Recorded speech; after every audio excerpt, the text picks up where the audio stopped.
Welcome back. Our big focus at this moment, the swearing-in ceremony, which is just about to begin in the next 5 to 6 minutes in Bengaluru. The new government led by, after the victory of the Congress party today, led by Mr. Siddaramaiah, will be taking the oath. Quite a few dignitaries on the stage at this moment. M.K. Stalin, you can see there, Mr. Bhupesh Baghel, Nitish Kumar, the chief ministers of Chhattisgarh, Rajasthan, D.K. Shivakumar seems to be playing the host at this moment. I don't see Mr. Siddaramaiah there though yet. Let me go across very quickly to my colleagues Pratibha Raman and Veera Raghav, those who are joining us from outside the stadium. I can hear, in fact, Veera, behind you guys as well, a lot of noise which is coming in from the stadium. In fact, all right, there you have it. The Chief Minister designate has arrived on the stage. Mr. Siddaramaiah at this moment walking in and meeting the dignitaries, those who are present. He just met Mr. Farooq Abdullah, also meeting other leaders. He's meeting the Chief Minister of Rajasthan right now, D.K. Shivakumar. With him, Mr. Stalin, and that is Sukhwinder Sukhu of the Chief Minister of Himachal Pradesh, Bhupesh Baghel. So at least there is more company as the Chief Ministers are concerned for the Congress party. Mallikarjun Kharge, the President of the Congress party, waving out to the crowd at this moment. Mr. Stalin of Tamil Nadu meeting there, the Chief Minister designate. So a lot of rush on the stage as well. Veera, as the clock is ticking, going to 12:30, Pratibha, if I may come to you, for the Congress party, a very, very important moment, milestone message being sent across to cadre in other states as well. That's Priyanka Gandhi on your screens as well, ladies and gentlemen. Go ahead, Pratibha. That's right. In fact, several thousands of fans who have gathered here, all of them Congress fans waiting to see the much-awaited swearing-in ceremony of the Congress government in Karnataka, with Siddaramaiah as well as D.K. Shivakumar, who are the heroes today. And like you pointed out, yes, it is a show of unity, the opposition unity, and in Karnataka, the Pratibha, unity between the two leaders, throwing more light on the message. Just hold on for a second. While you are talking about unity, visuals on your screens right now, ladies and gentlemen, Siddaramaiah, D.K. Shivakumar, both of them, came. Siddaramaiah held, in fact, Mr. D.K. Shivakumar's hand. Rahul Gandhi standing there with Shivakumar and Siddaramaiah, holding their hands up in a show of strength and unity. Go ahead, Pratibha. That's right, and show of strength that really proved the Congress in terms of its victory in Karnataka. Well, they want to send out the message that it is going to be history playing out again in 2024. And that is precisely why you see all of these leaders, right from Nitish Kumar to M.K. Stalin to several other dignitaries who are present on stage, throwing more light on this. I'm joined by Veera Raghav. How do you think that message of unity would actually throw in a larger picture with respect to 2024? I guess that's the next stage, Pratibha. Really look at these scenes out here. That's really the big story right now. You know, the jubilation. You just saw Siddaramaiah reach here as well. You've got a host of national leaders coming down. So we'll have to, that's the first one is a sense of celebration for the hard-fought victory that the Congress has got, and an emphatic one. Remember, it's also historic as Siddaramaiah gets sworn in. If after Devraj Arsh, there has not been a single chief minister who's completed a full term and come to power for a second term. Ramakrishna Hegde's first term was a mid-term election and he came to power. And I think in the history of Karnataka, it's quite rare that you've got a chief minister who's completed a full term, lost an election, stayed out in the cold for 5 years as leader of opposition, and then come back into power for a second term. So I guess we need to go back even as early as the great Nijalingappa was concerned. His first was not a complete term. So, in that sense, it's a historic moment for Siddaramaiah as well as the Congress. But as we've been pointing out, the core focus for the party was not to allow this to be dominated by Siddaramaiah and D.K. Shivakumar alone. You see D.K. Shivakumar there receiving the dignitaries. He's one amongst equals there. But they didn't want that to be the core message. They wanted to show a sense of social inclusion of all other caste groups, as we've been pointing out, which is why you've got those 8 cabinet ministers from the different caste groups coming in. So that's the real message here in Bengaluru today. one of inclusion here in Karnataka, as well as setting the stage for the 2024 election campaign, trying to send out a message of opposition unity and the relevance of the Congress to be that centrifugal force or a force in that opposition, which has been questioned repeatedly. So I guess that's pretty much what they're trying to send out today. That's right, and also that Kantirva Stadium holds a lot of significance because Siddaramaiah in 2013 headed to the same venue for the swearing-in ceremony. For the 2013 swearing-in ceremony? That's Did right. you attend the 20? That's right. It wasn't yes. as huge an affair. Absolutely It was not. more a regional affair, and I think Siddaramaiah, that was more about Siddaramaiah's image, about reiteration of Siddaramaiah's image. I think there's going to be a difference in the way this cabinet works vis-a-vis the one 2013 to 18. That was Siddaramaiah firmly in charge. Here, it's Siddaramaiah who's got to play a bit of a statesman role where he sort of takes all groups along, make sure that everyone gets accommodated in that bit. You've got all your convoys and all the vehicles coming in. We are pretty much at the parking lot here. So you've got all the convoy and the vehicles moving out here. So yes, so that's pretty much it right today. It's a big thing for not just Siddaramaiah, but for the Congress party as a whole, and for all the leaders. I guess we need to take through all those cabinet ministers as well. That would be interesting if we've got the time to see through each of those cabinet ministers and what they represent. We are going to come back to you. We'll just come back to you. Starting with. We'll just come back to you in just a short while. But like Veera and Pratibha were saying, compared to 2013, the game has changed post-2014 elections of Prime Minister Narendra Modi. The show of strength that the BJP puts out, the huge show that the BJP puts out with every victory, that possibly is something that the Congress party has also done. Kamal Nath, he will be an important person, meeting Rahul Gandhi and Priyanka Gandhi there. Elections for his state, the state of Madhya Pradesh, coming up at the end of this year, and the Congress would be hoping the energy that they feel at this moment at the stadium where this swearing-in ceremony is taking place percolates down. A message goes down to their cadre in those crucial election states as well. Let me very quickly get also quick comments from our guests, those who are joining us as well. We'll then, of course, the swearing-in will start. Let me start with Professor Gaura once again. Professor Gaura, we are talking about the differences like Veera Raghav was putting out 2013 and the swearing in today for the Congress government in 2023. In 10 years, a lot has changed in the national politics, also in the state of Karnataka. Yes, I mean, if you just look at the composition of the 8 cabinet ministers, for example, evenly divided between rural and urban constituencies, and 3 Dalits, 1 Muslim, 1 Christian, 1 Lingayat, 1 Vokkaliga. I mean, I think that the arithmetic, even in the initial list, has been nicely worked out. Although we know that the initial list initially was supposed to have 25 candidates. And I believe the deliberations over each ministerial candidate took so long that they could just about finalize 8 people by 4 a.m.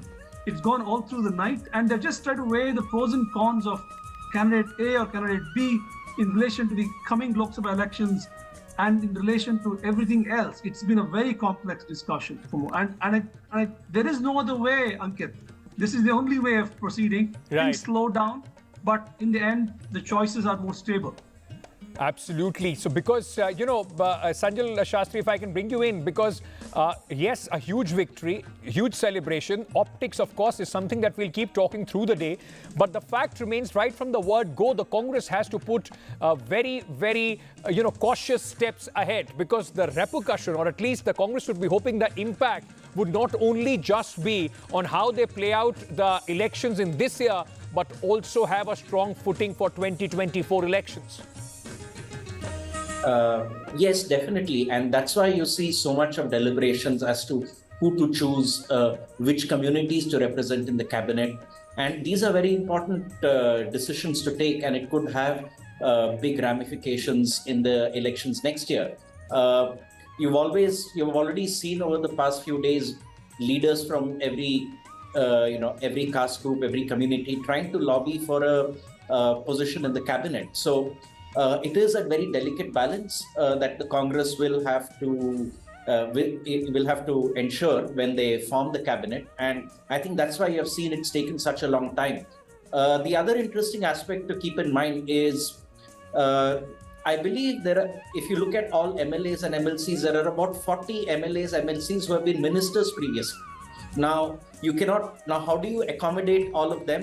Because you can only have 30 to 34 ministers. So that's another issue that the Congress, when forming the cabinet and allocating ministries, will also have to keep in mind. How do you keep all leaders together and maintain a united house? That's going to be crucial. So both points. Right. One is ensuring that each community has representation, keeping in mind the next elections, and also keeping in mind you need to ensure that all leaders within the Congress party are sort of put on board. Priyanka Gandhi, Rahul Gandhi, Mallikarjun Kharge waving at the crowd there. Everybody seated, just waiting for the governor to come in, and the formal swearing-in ceremony for the government of Karnataka will start. But Maha, that's Thawar Chand Gehlot. The governor, in fact, has arrived.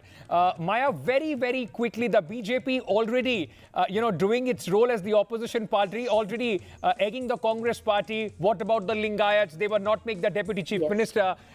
As if the government before this had representation from every caste and community, but important how the BJP wants to play this out.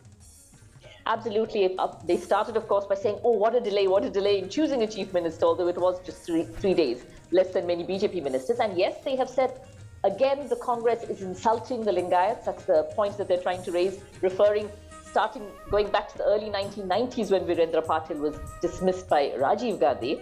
So yes, they're already trying to say, what about the Lingayats? What about this? What about that? But of course, the cabinet formation is still in its early stages, still 20 places free, and the Congress will be trying to kind of make everybody happy at this stage.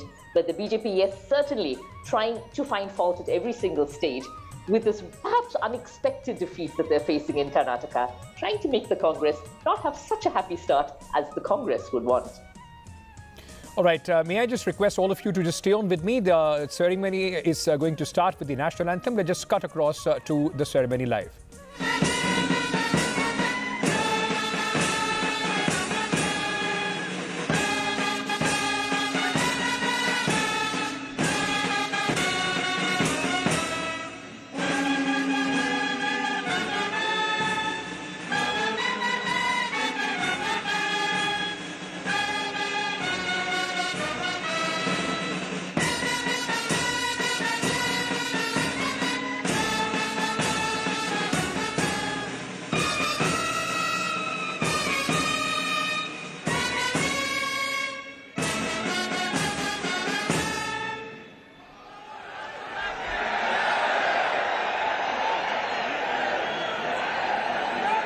ಎಲ್ಲರಿಗೂ ದಯವಿಟ್ಟು ಕೂತ್ಕೊಳ್ಳಿ. ಎಲ್ಲರಿಗೂ ಈ ಪ್ರಮಾಣ ವಚನದ ಕಾರ್ಯಕ್ರಮಕ್ಕೆ ಸ್ವಾಗತ ಕೋರುತ್ತೇನೆ. ಈಗ ಪ್ರಮಾಣ ವಚನ ಕಾರ್ಯಕ್ರಮವನ್ನು ಪ್ರಾರಂಭಿಸಲು ಗೌರವಾನ್ವಿತ ರಾಜ್ಯಪಾಲರ ಅನುಮತಿಯನ್ನು ನಾನು ಕೋರುತ್ತೇನೆ.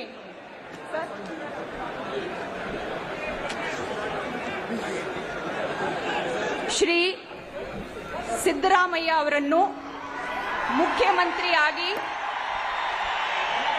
ಅಧಿಕಾರ ಪದ ಹಾಗೂ ಗೋಪ್ಯತಾ ಪ್ರಮಾಣ ವಚನ ಸ್ವೀಕರಿಸಲು ವೇದಿಕೆಗೆ ಆಹ್ವಾನಿಸುತ್ತೇನೆ.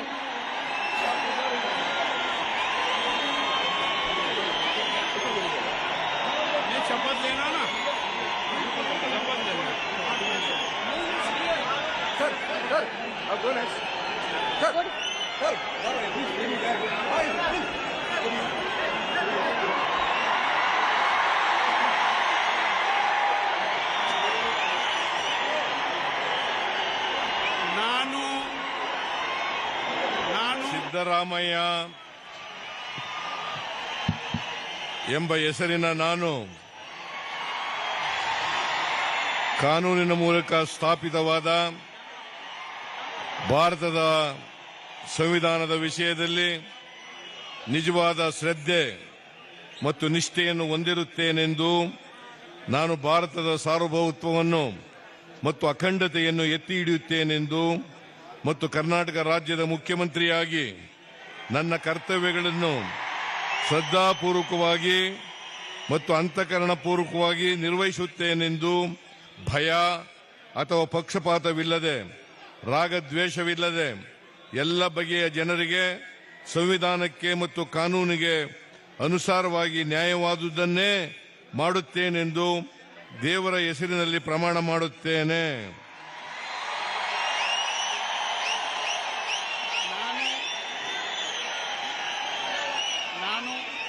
ಸಿದ್ದರಾಮಯ್ಯ ಎಂಬ ಹೆಸರಿನ ನಾನು ಕರ್ನಾಟಕ ರಾಜ್ಯದ ಮುಖ್ಯಮಂತ್ರಿಯಾಗಿ ನನ್ನ ಪರ್ಯಾಲೋಚನೆಗೆ ತರಲಾಗುವ ಅಥವಾ ನನಗೆ ತಿಳಿದು ಬರುವ ಯಾವುದೇ ವಿಷಯವನ್ನು ರಾಜ್ಯದ ಮುಖ್ಯಮಂತ್ರಿಯಾಗಿ ನನ್ನ ಕರ್ತವ್ಯಗಳ ಯುಕ್ತ ನಿರ್ವಹಣೆಗೆ ಅಗತ್ಯವಾಗಬಹುದಾದ ಸಂದರ್ಭದಲ್ಲದೆ ಅನ್ಯಥಾ ಯಾರೇ ವ್ಯಕ್ತಿಗೆ ಅಥವಾ ವ್ಯಕ್ತಿಗಳಿಗೆ ಪ್ರತ್ಯಕ್ಷವಾಗಿ ಅಥವಾ ಪರೋಕ್ಷವಾಗಿ ತಿಳಿಸುವುದಿಲ್ಲ ಅಥವಾ ಬಹಿರಂಗಪಡಿಸುವುದಿಲ್ಲ ಎಂದು ದೇವರ ಹೆಸರಿನಲ್ಲಿ ಪ್ರಮಾಣ ಮಾಡುತ್ತೇನೆ.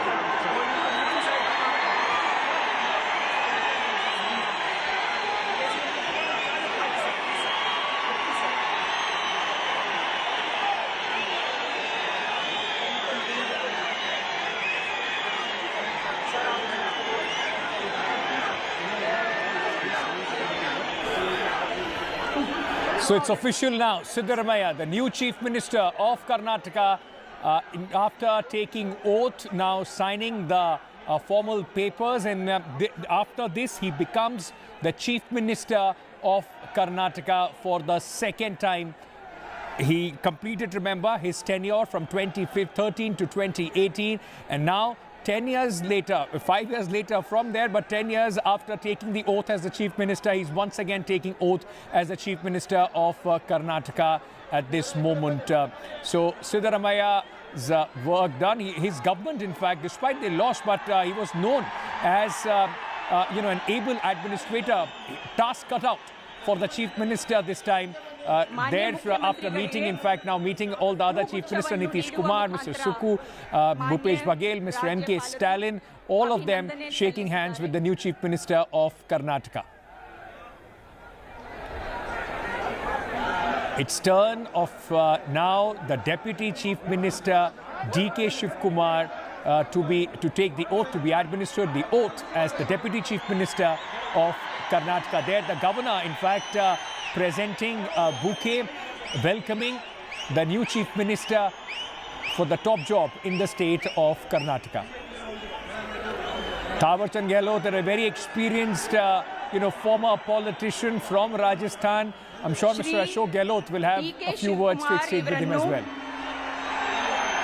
ಉಪಮುಖ್ಯಮಂತ್ರಿಯಾಗಿ ಅಧಿಕಾರ ಪದ ಹಾಗೂ ಗೋಪ್ಯತಾ ಪ್ರಮಾಣ ವಚನ ಸ್ವೀಕರಿಸಲು ವೇದಿಕೆಗೆ ಆಹ್ವಾನಿಸುತ್ತೇನೆ.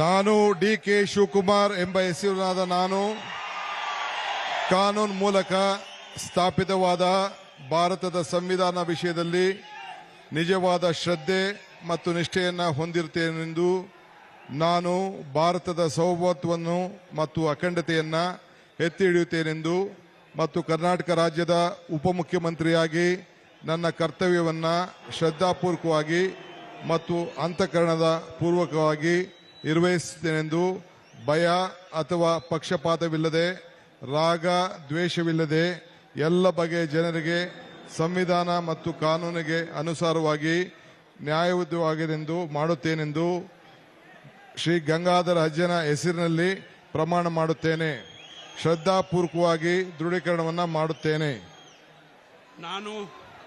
ನಾನು ಡಿ.ಕೆ. ಶಿವಕುಮಾರ್ ಎಂಬ ಹೆಸರು ನಾನು ಕರ್ನಾಟಕ ರಾಜ್ಯದ ಉಪಮುಖ್ಯಮಂತ್ರಿಯಾಗಿ ನನ್ನ ಪರ್ಯಾಲೋಚನೆಗೆ ತರಲಾಗುವಾದಂಥ ಅಥವಾ ನನ್ನ ತಿಳಿಯ ಬಯಸುವ ಯಾವುದೇ ವಿಷಯವನ್ನು ರಾಜ್ಯದ ಉಪಮುಖ್ಯಮಂತ್ರಿಯಾಗಿ ನನ್ನ ಕರ್ತವ್ಯಯುಕ್ತ ನಿರ್ವಹಣೆ ಅಗತ್ಯಬಹುದಾದಂಥ ಸಂದರ್ಭಗಳಲ್ಲದೆ ಅನ್ಯಥಾ ಯಾವುದೇ ವ್ಯಕ್ತಿ ಅಥವಾ ವ್ಯಕ್ತಿಗಳಿಗೆ ಪ್ರತ್ಯಕ್ಷವಾಗಿ ಅಥವಾ ಪರೋಕ್ಷವಾಗಿ ತಿಳಿಸುವುದಿಲ್ಲ ಅಥವಾ ಬಹಿರಂಗಪಡಿಸುವುದಿಲ್ಲ ಎಂದು ಗಂಗಾಧರ ಹಜರ ಹೆಸರಿನಲ್ಲಿ ನಾನು ಪ್ರಮಾಣ ಮಾಡುತ್ತೇನೆ. ಶ್ರದ್ಧಾಪೂರ್ವಕವಾಗಿ ದೃಢೀಕರಣ ಮಾಡುತ್ತೇನೆ.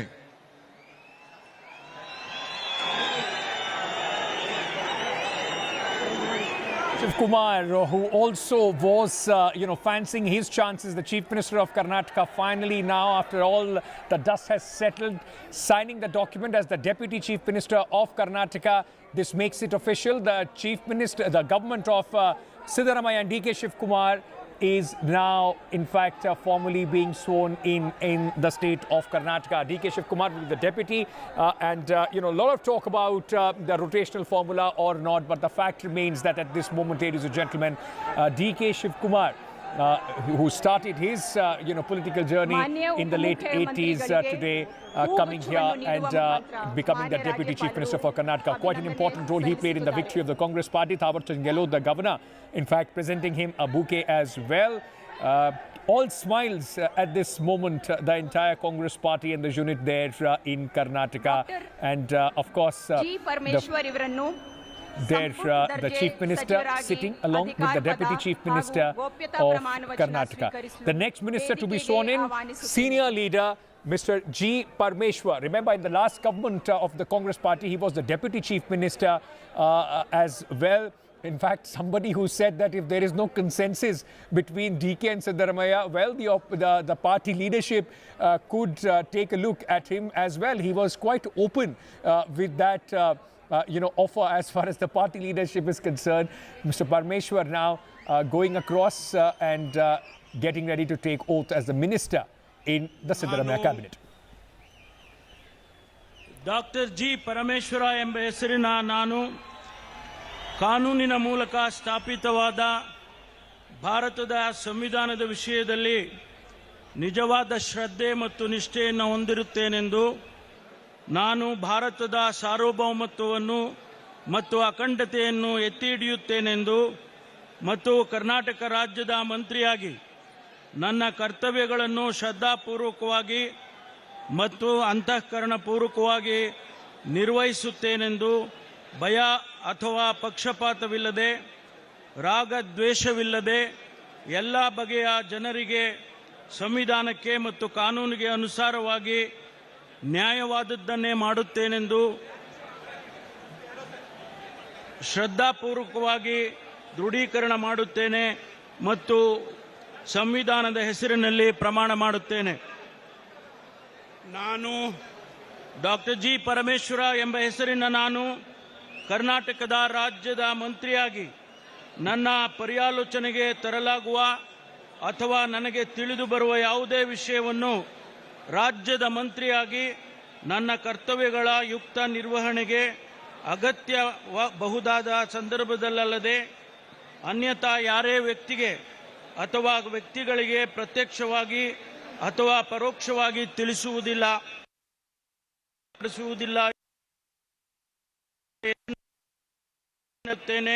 ಹಾಗೂ ಶ್ರದ್ಧಾಪೂರ್ವಕವಾಗಿ ದೃಢೀಕರಣ.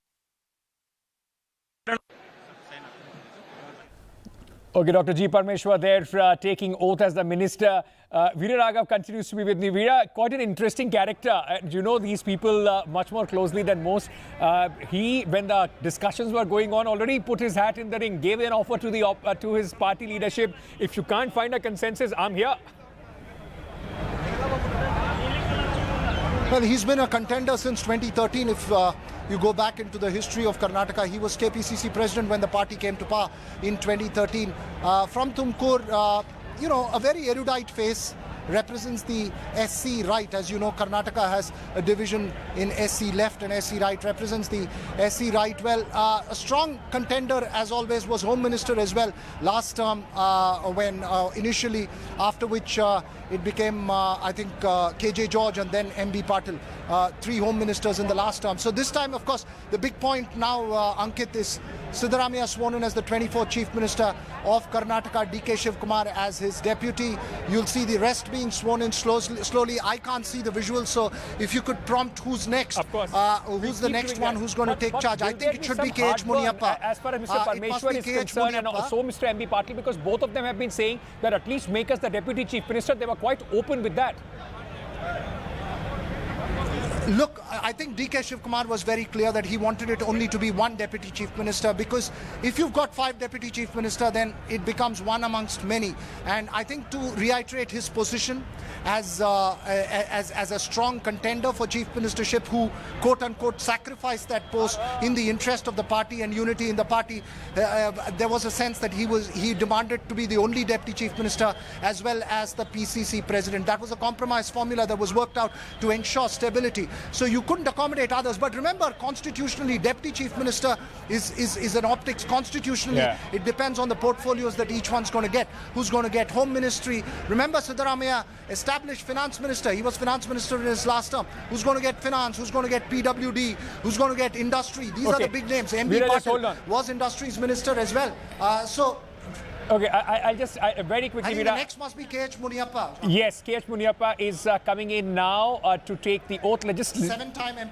Yes, I'm just coming to you, Veera. Let's just start with that, and then I'm going to go back to Veera. He will tell us more about the minister. Bharat ಸಂವಿಧಾನ ವಿಷಯದಲ್ಲಿ ನಿಜವಾದ ಶ್ರದ್ಧೆ ಮತ್ತು ನಿಷ್ಠೆಯನ್ನು ಹೊಂದಿರುತ್ತೇನೆಂದು, ನಾನು ಭಾರತದ ಸಾರ್ವಭೌಮತ್ವವನ್ನು ಮತ್ತು ಅಖಂಡತೆಯನ್ನು ಎತ್ತಿ ಹಿಡಿಯುತ್ತೇನೆಂದು ಮತ್ತು ಕರ್ನಾಟಕ ರಾಜ್ಯದ ಮಂತ್ರಿಯಾಗಿ ನನ್ನ ಕರ್ತವ್ಯಗಳನ್ನು ಶ್ರದ್ಧಾಪೂರ್ವಕವಾಗಿ ಮತ್ತು ಅಂತಃಕರಣಪೂರ್ವಕವಾಗಿ ನಿರ್ವಹಿಸುತ್ತೇನೆಂದು ಭಯ ಅಥವಾ ಪಕ್ಷಪಾತವಿಲ್ಲದೆ ರಾಗದ್ವೇಷವಿಲ್ಲದೆ ಎಲ್ಲ ಬಗೆಯ ಜನರಿಗೆ ಸಂವಿಧಾನಕ್ಕೆ ಮತ್ತು ಕಾನೂನಿಗೆ ಅನುಸಾರವಾಗಿ ನ್ಯಾಯವಾದನ್ನೇ ಮಾಡುತ್ತೇನೆಂದು ದೇವರ ಹೆಸರಿನಲ್ಲಿ ಪ್ರಮಾಣ ಮಾಡುತ್ತೇನೆ. ಶ್ರದ್ಧಾಪೂರ್ವಕವಾಗಿ ದೃಢೀಕರಣ ಮಾಡುತ್ತೇನೆ.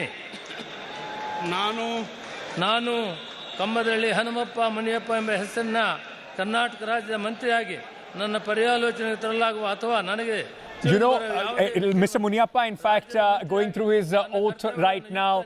Just tell our viewers more about him. And like you were pointing out, more important now would be, of course, who are the other 24 who will be part of the cabinet. And, of course, the kind of portfolios, the division of portfolios from here on.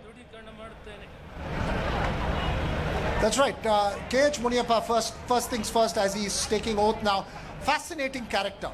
7-time MP, lost the 2019 elections, contesting as an MLA and coming into the state cabinet, coming into state politics. He's the face of the SC left here.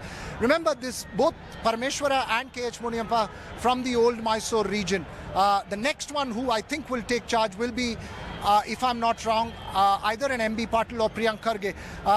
Priyank Kharge, of course, will come to him when he's taking charge on this. But KH Muniappa, extremely interesting character. Very seasoned.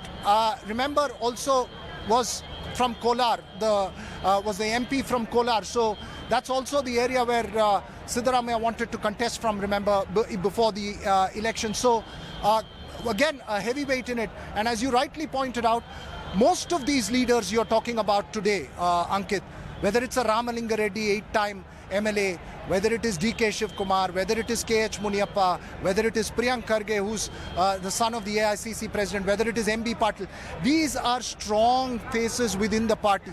The ones you didn't notice in the tussle between DK Shivakumar and Siddaramaiah, and they would be pushing for their side of the bargain in terms of portfolios. So that'll be interesting to watch out on what kind of portfolios. And remember, these are also extremely experienced hands, and they represent the larger social coalition that the Congress needs to carry forward till 2024.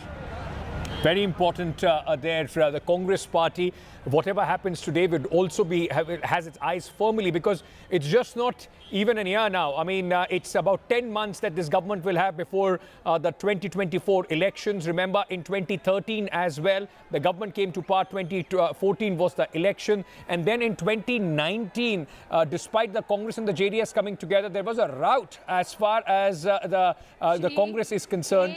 All right, Mr. KJ George is now being called in to take oath as the Minister. I also have Shrija, my colleague, with us. We also have our guest. Let's just very quickly go across to others as well. Shrija, very quickly, KJ George taking oath at this moment. Very important for the Congress party, the Christian minority in many pockets, especially in the seats of Bengaluru, quite a decisive, in fact, population which decides which way that constituency goes. ನನ್ನ ಕರ್ತವ್ಯಗಳನ್ನು ಶ್ರದ್ಧಾಪೂರ್ವಕವಾಗಿ ಮತ್ತು ಅಂತಃಕರಣಪೂರ್ವವಾಗಿ ನಿರ್ವಹಿಸುತ್ತೇನೆಂದು ಭಯ ಅಥವಾ ಪಕ್ಷಪಾತವಿಲ್ಲದೆ. All right, that's Mr. George, in fact, taking oath at this moment. Shrija, my colleague, also with us. Shrija, Christian community, the minority there, quite important in few of the constituencies, especially in Bengaluru. So quite an important, this minister who is taking oath at this moment. ನಾನು ಕರ್ನಾಟಕ ರಾಜ್ಯದ ಮಂತ್ರಿಯಾಗಿ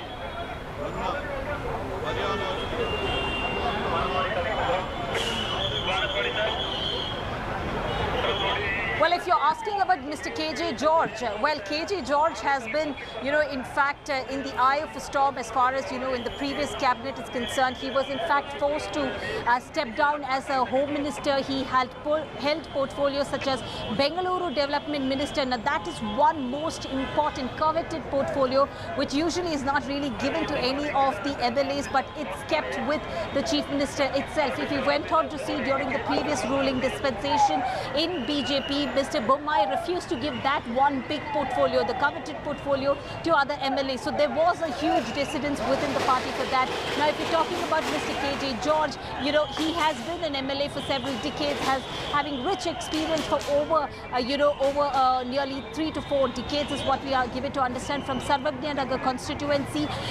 Of course, we see that the BJP's Padmanabha Reddy tried to put up a very strong fight, but then he did win by a huge margin this time again, though there was an anti-incumbency against him. Now, once again, Mr. KJ George is back in that spotlight, because clearly the last time that we all remember was that one big controversy, on Mr. KJ George. He was forced to step down as the Home Minister during the previous,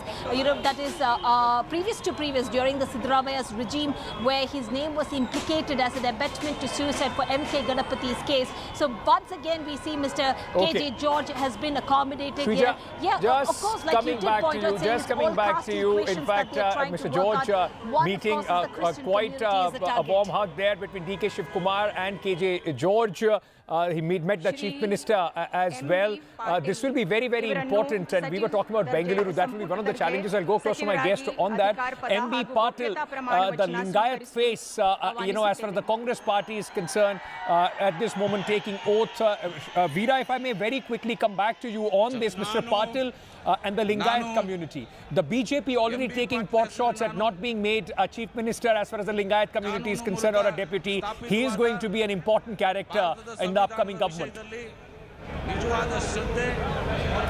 That's right. Look, George, you were mentioning, let me just take that one thing on George. Strong Bangalore face. You got 3 strong Bangalore faces: Zamir Ahmed, Ramalinga Reddy and KJ George. Zamir Ahmed, known as the confidant of Siddaramaiah. When he comes up, we'll talk more about him. But yes, MB Patil, Babaleshwar constituency. It's not just about Lingayat. It's also about representation for Mumbai, Karnataka, where the Congress made gains, right? So, yes, the Congress doesn't want to be seen as alienating something after the optics of trying to raid into BJP's Lingayat territory. That's MB Patil's optics on the party. But also remember, these are extremely established and seasoned ministers who need their space. They were no contest ministers. They were definitely going to be in the cabinet, irrespective of who was going to become chief minister, and they've been accommodated now. So MB Patil, yes, Lingayat phase of the party, a reiteration there from the Congress that it's not ignoring much of that. Remember, Ankit, I think the real problem is the tussle between Siddaramaiah and DK Shivakumar. The entire focus seems on the old Mysore region. And as you understand it well, Karnataka has different regions and you need to show representation for all the regions here. Very important, and that's what the balancing act, that's where the deft, political astutness of the Congress party now being tested at this moment. Maya, if I may bring you in very quickly as these ministers are going one after another, Bengaluru is also going to be a big challenge for the new government. So much focus was there on the infrastructure of Bengaluru, people, the floods, the potholes. It will be a hard task for the upcoming government. Bengaluru is always rich territory for the opposition in the state because there's always so much to point out, whether it's roads, whether it's burning lakes, whether it's traffic, whether it's just basically inadequate infrastructure for the city which has grown so rapidly, amazingly rapidly, and not been able to keep pace at all. Now, of course, the Congress is no longer in the opposition, and they're the ones who are going to be being responsible for this city which is so well known, one of the best known cities in India around the world. I mean, this is our IT capital, the science capital, which is, of course, often used whenever people criticize Bengaluru, that the science capital of India, and you can't actually travel kilometers very fast. So the Congress really will have to step up, take up the action. KJ George, of course, himself controversial in several issues, including construction of a steel bridge, which is causing a great deal of concern to citizens of Bengaluru who feel it will involve the loss of too many trees. That is going to be a big question going ahead. And also, Maya, just coming back to you, Satish Jarkioli of the famous Jarkioli brothers, the man who is still with the Congress party, is now, in fact, taking oath. Veera always has very fascinating things to speak about the Jarkioli brothers, whether whosoever is in the, the power, it's the Jarkioli brothers who always enjoy power one way or the other, Veera. That's right. A few days ago, when I was after the defeat, when I was at Basavaraj Bommai's residence, I saw Ramesh Jarkioli there coming down to meet the chief minister, outgoing chief minister at that time. So the Jarkioli brothers have a sway irrespective of which side is in power. They had to be accommodated. But remember, as I pointed out, it's not just about the Jarkioli brothers being accommodated. Obviously, one of them had to be ministers, and it had to be only Satish Jarkioli because he's the only one from the Congress. The Jarkioli brothers represent the ST face. And remember, Ankit, out of the 15 scheduled tribes reserve seats, ST reserve seats, the Congress won all of them. Even a B. Sriramulu lost in the Bellary area. So, you see, the representation for the Jarkiolis was extremely important as well, as far as the Congress optics was concerned, and also to show the power in the Belgaum region. Remember, all these are essential for the Congress as it heads into 2024. So that's the representation there.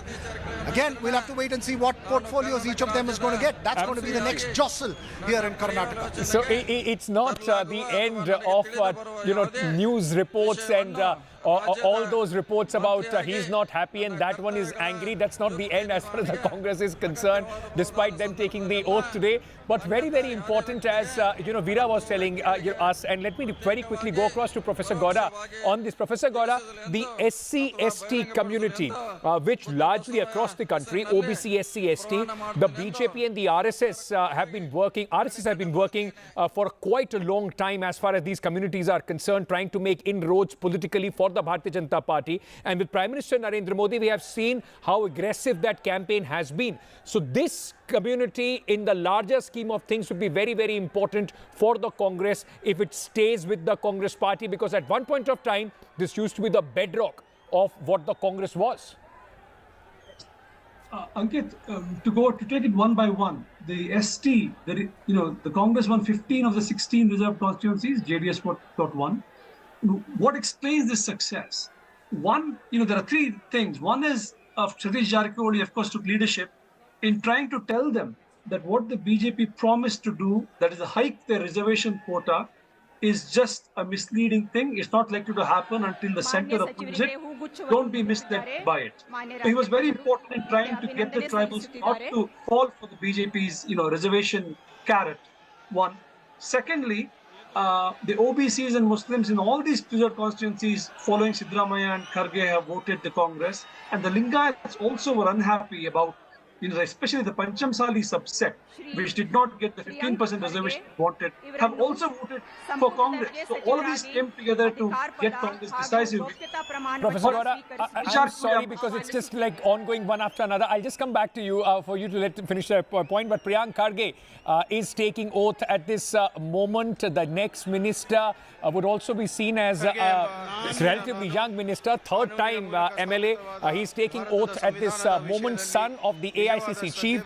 And, Veera, when we were talking about Mr. Priyank Kharge on the day of the counting and also slightly, before that, his was a tough election. It was not an easy election in his own constituency. That's right. Tough election as well, but he managed it pretty comfortably in the end. Look, Priyank Kharge, of course, with the AICC president being his father, he was an remember, IT minister 2013 to 18. As I pointed out, that's the big face from Hyderabad, Karnataka. You need to have that regional representation, and obviously it was a no contest choice, given that he's actually fourth time MLA, one by-election 2013, 2018 and now 2023, if my history is right. I think first one he won as a by-election, so fourth time as an MLA here. So obviously accommodation had to be done, and is someone who represents that Hyderabad Karnataka region as well as the voice of the party high command in some ways in Karnataka. Remember, Ankit, just the optics of it. You saw the letter that came from the AICC office to the chief minister saying these are the leaders who've been chosen for the cabinet. Obviously, this has all been, the top brass in Congress, including Mr. Kharge himself, has presided over this arrangement that's being worked out in Karnataka, which will have to firm up in the days to come. So Priyank Kharge obviously there in it, both as a representative of the Hyderabad Karnataka region, as well as from the SC face of the party, and also somebody from the party high command's presence in the cabinet right now. Right, so that in fact at this moment playing out, Mr. Priyank Kharge, remember once he was also defeated when he contested in fact, Veera, he was defeated in that by-election. He entered in 2009 assembly by-election, but was defeated by Valmiki Nayak of the BJP. So that's why it makes him the third, in fact, term as the MLA at this moment. But Priyank Kharge, quite an important leader of the Congress party, also somebody seen as the next gen leader as far as the Congress is concerned in the state of Karnataka. So he would be very, very important in trying to get that old guard and the new guard combination as well for the Congress party. It's now interesting that right now he's with DK Shivakumar. In fact, touched feet of Mr. DK Shivakumar there as well. DK Shivakumar, his senior, and also the Deputy Chief Minister, quite an important face. They're meeting other dignitaries. All right. The next minister, there are 8 overall ministers, those who are to be.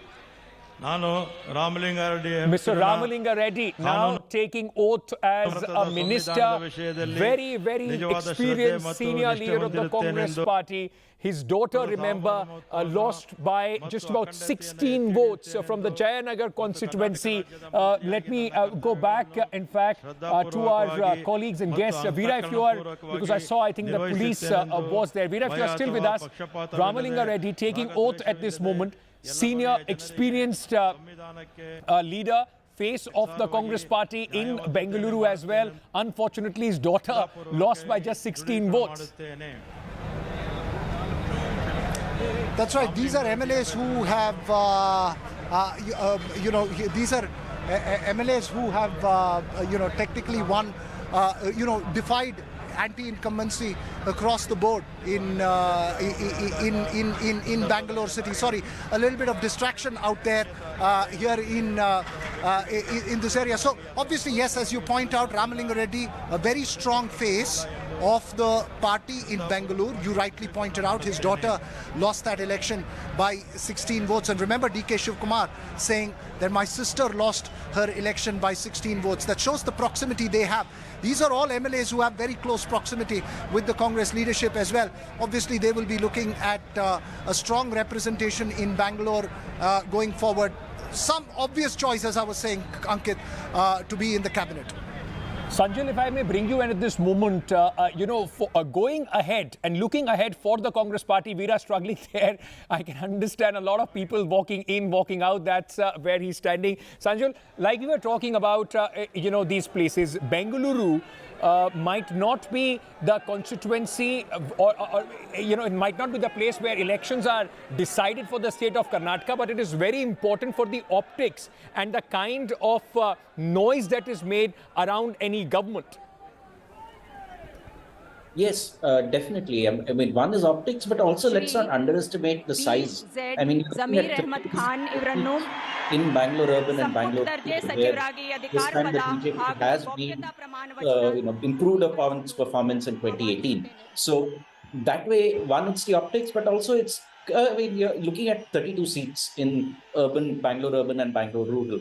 So in both ways, it is very important now that the focus on Bangalore and also keeping in mind the broader concerns of the people of Bangalore. But on a larger point, if you look at the ministries given out, it's important for the Congress to ensure that this Ahinda coalition, that's the coalition of backward castes, Dalits and minorities, stays intact. Because one of the reasons for the success of the BJP in places like Gujarat, Uttar Pradesh, has been the BJP's ability to bring in backward castes, scheduled tribes, scheduled castes into an catch-all coalition. Yes. Now, in Karnataka, outside of coastal Karnataka, this has not happened. Right. The Congress has still managed to keep a hold of its vote base amongst the Dalits, the SCs and STs. Right. So it's very important that through the cabinet and through the ministries, the Congress is able to keep hold. Absolutely, and that's why it's very important. That is possibly one of the biggest reason that swung it for Siddaramaiah as well. Veera, very quickly, Mr. Zamir Ahmad now taking oath as the minister, minority face, Muslim face for the Congress party. This also tells you about the challenge for the Congress, because during the election, the Congress on the reservation front said, we will restore that reservation. That will be one of the challenge for the new government. Also, one who was extremely close to the JDS shifted over to the Congress. Remember, considered a close confidant of Siddaramaiah. You're right. It's extremely essential for the Congress in the old Mysore region in a polarized election to have the minority vote firmly in its favor. But I also have Mr. Selva Perundagai, who's come all the way from Tamil Nadu. He represents the Sri Perumbudur Assembly constituency. Is the CLP chief. Sir, this victory for the Congress in Karnataka, does it have an impact in Tamil Nadu, or do you feel it's going to solve the Kaveri issue better with the Congress party in power?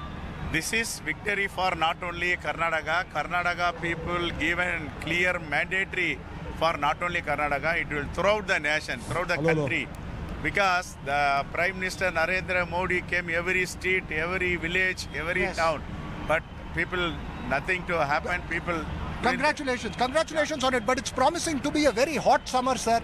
I am asking you, how is it do you believe that the Kaveri issue, when it erupts this year, because you have a Congress government in Karnataka and you have an ally government in Tamil Nadu, it will be sorted amicably? Definitely Karnataka people or Karnataka government not against the Tamil Nadu people. This is a water issue. Water will be shared. What is the Tamil Nadu rights? What is the Karnataka rights? They will give the Supreme Court already given the clear judgment. According to law, according to Indian Constitution. Okay, Veera, I'm sorry I'm interrupting you here at the moment. In fact, this is the new cabinet at this moment of Karnataka. The 10 ministers who have taken oath, including the chief minister, the deputy chief minister, and the 8 other ministers, those who have taken oath, are all standing for that photo op with, in fact, the governor at the center. So this is the first, in fact, cabinet of the Congress party. The Chief Minister, Deputy Chief Minister, 8th Minister, Mr. George, you can see there, Mr. Ramalinga Reddy, and DK Shivakumar has taken the mic at this moment. Let's listen in to what he's trying to say. But the first cabinet of the Congress government in 2013 is in front of you, ladies and gentlemen. Their task cut out. All right, the governors are now being taken to wrap up the oath-taking ceremony. ಈಗ ರಾಷ್ಟ್ರಗೀತೆಯನ್ನು ನುಡಿಸಲಾಗುವುದು. Let's just stay on. The national anthem is being played at this moment.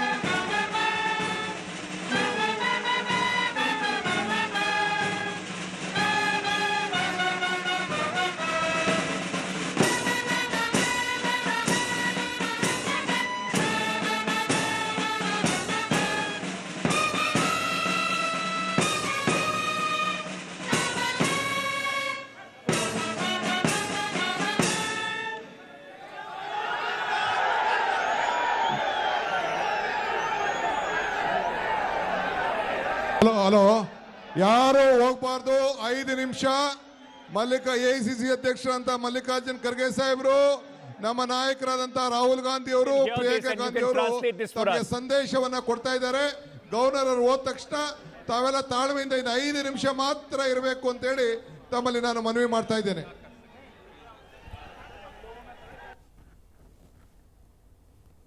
Okay, Maya also with us. Maya, if you could kindly translate what Mr. DK Shivakumar is saying. He's asking the people to wait patiently for 5 minutes. Let the governor leave, let Mallikarjun Kharge leave, and let the other dignitaries on the panel leave. Please wait patiently for 5 minutes before rushing out of the stadium. He's just trying to do what DK Shivakumar does, organize things, get things under control. He's being DK Shivakumar. The manager for the Congress party, even in the oath-taking ceremony, he's trying to manage the program there. He's handling things, yes. We can see, in fact, okay, let's just listen in again to what DK Shivakumar is saying. ಸಮಾರಂಭ ನಿಮ್ಮೆಲ್ಲರ ಆಶೀರ್ವಾದದಿಂದ ಕರ್ನಾಟಕ ರಾಜ್ಯದ ಜನತೆ ನಮಗೆ ನಿಮ್ಮೆಲ್ಲರೂ ಕೂಡ ಒಂದು ಶಕ್ತಿಯನ್ನು ಕೊಟ್ಟಿದೆ. With the blessings I welcome all the national leaders who have come from all over the country to bless us of the Indian National Congress. Whatever the guarantee we have given, our Honorable Congress President Mr. Mallikarjun Kharge ji, Rahul ji, Priyanka ji will speak to you for few minutes. You have to please hear that. ಎಲ್ಲರೂ ಕೂಡ ಈಗ ಮಲ್ಲಿಕಾರ್ಜುನ್ ಖರ್ಗೆ ಸಾಹೇಬರು, ರಾಹುಲ್ ಗಾಂಧಿ ಅವರು, ಪ್ರಿಯಾಂಕಾ ಗಾಂಧಿ ಅವರು ನಾವು ನುಡಿದಂತ ಏನು ವಿಚಾರವನ್ನ ನಾವು ನಡಿಬೇಕು ಅಂತ ಹೇಳಿ ನಾವು ಪದ್ಧತಿಯನ್ನು ಮಾಡಿಕೊಂಡಿದ್ದೇವೆ. ಇಂಥ ಒಂದು ಪವಿತ್ರವಾದ ನಾಡಿನಲ್ಲಿ ಈಗ ಅವರು ತಮ್ಮನ್ನ ಉದ್ದೇಶಿಸಿ 1-2 ನಿಮಿಷ ಮಾತಾಡ್ತಾರೆ. ತಾವೆಲ್ಲ ತಾಳ್ಮೆಯಿಂದ not a very usual thing at a swearing in ceremony. DK Shivakumar asking people to wait and to listen to the speakers. The exit of the governor now, then it's no longer a formal, in fact, program, and of course the Congress party now utilizing that as well. But Maya, very, very interesting. Apart from, like you said, DK being DK. But it also tells you the dynamics, isn't it, at play? Yes. Even before Siddaramaiah could speak, he takes the mic quickly, gets up and says, wait, and everybody is going to speak. He literally took center stage. He took the mic. It's his voice you're hearing. He's the one calling the shots at this stage. It's a very interesting dynamic. But also, earlier when Siddaramaiah was Deputy Chief Minister to Dharam Singh, you'd actually notice that dynamic as well. So maybe Siddaramaiah is going to have to face a Deputy Chief Minister who's not exactly a shrinking violet. DK Shivakumar will make his presence felt in doing that even at this swearing-in ceremony. Very, very interesting there how he took hold of the mic and began to speak. almost managing the stage by himself. You can see at this moment for that photo op as well of everybody coming together, of all the dignitaries which have been in the stage, on the stage, the many chief ministers. He's the one who is almost, putting people, making them stand at the place where the photo op could take place, and now finding place for himself as well. So quite an interesting, scheme of things which are unfolding here on the stage. Chief ministers from various states who were invited, Mr. M.K. Stalin and Mr. Nitish Kumar, Hemant Soren, and all Tejasvi Yadav, the Congress-ruled chief ministers, Priyanka Gandhi, Rahul Gandhi, all of them standing there. In fact, in that show of unity. Mr. Stalin at this moment speaking, having a conversation with Priyanka and Rahul Gandhi. Quite an important moment, and it was very, very interesting. Let me see if we have Veera Raghav. Okay, Mr. D.K. Shivakumar, listen in. Sharath Bachegowdre, translation ready? He's calling for a translate of the speeches of the national leaders.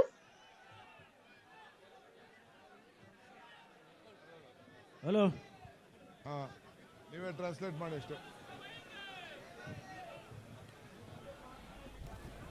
Veera Raghav, continues to be with us. Veera Raghav, like me and, Maya, we were discussing D.K. Shivakumar almost being the MC. As soon as he takes oath, comes across, picks up the mic, and now he's the MC of the show. That's right. Well, you see, that's characteristic trait of D.K. Shivakumar, isn't it? As I think Maya pointed out, I couldn't hear Maya quite clearly. She was, I think, pointing out to Siddaramaiah's term as a deputy chief minister as well. Look, last term as well, you had a deputy chief minister under Siddaramaiah, but obviously this time it's not going to be a one-man show.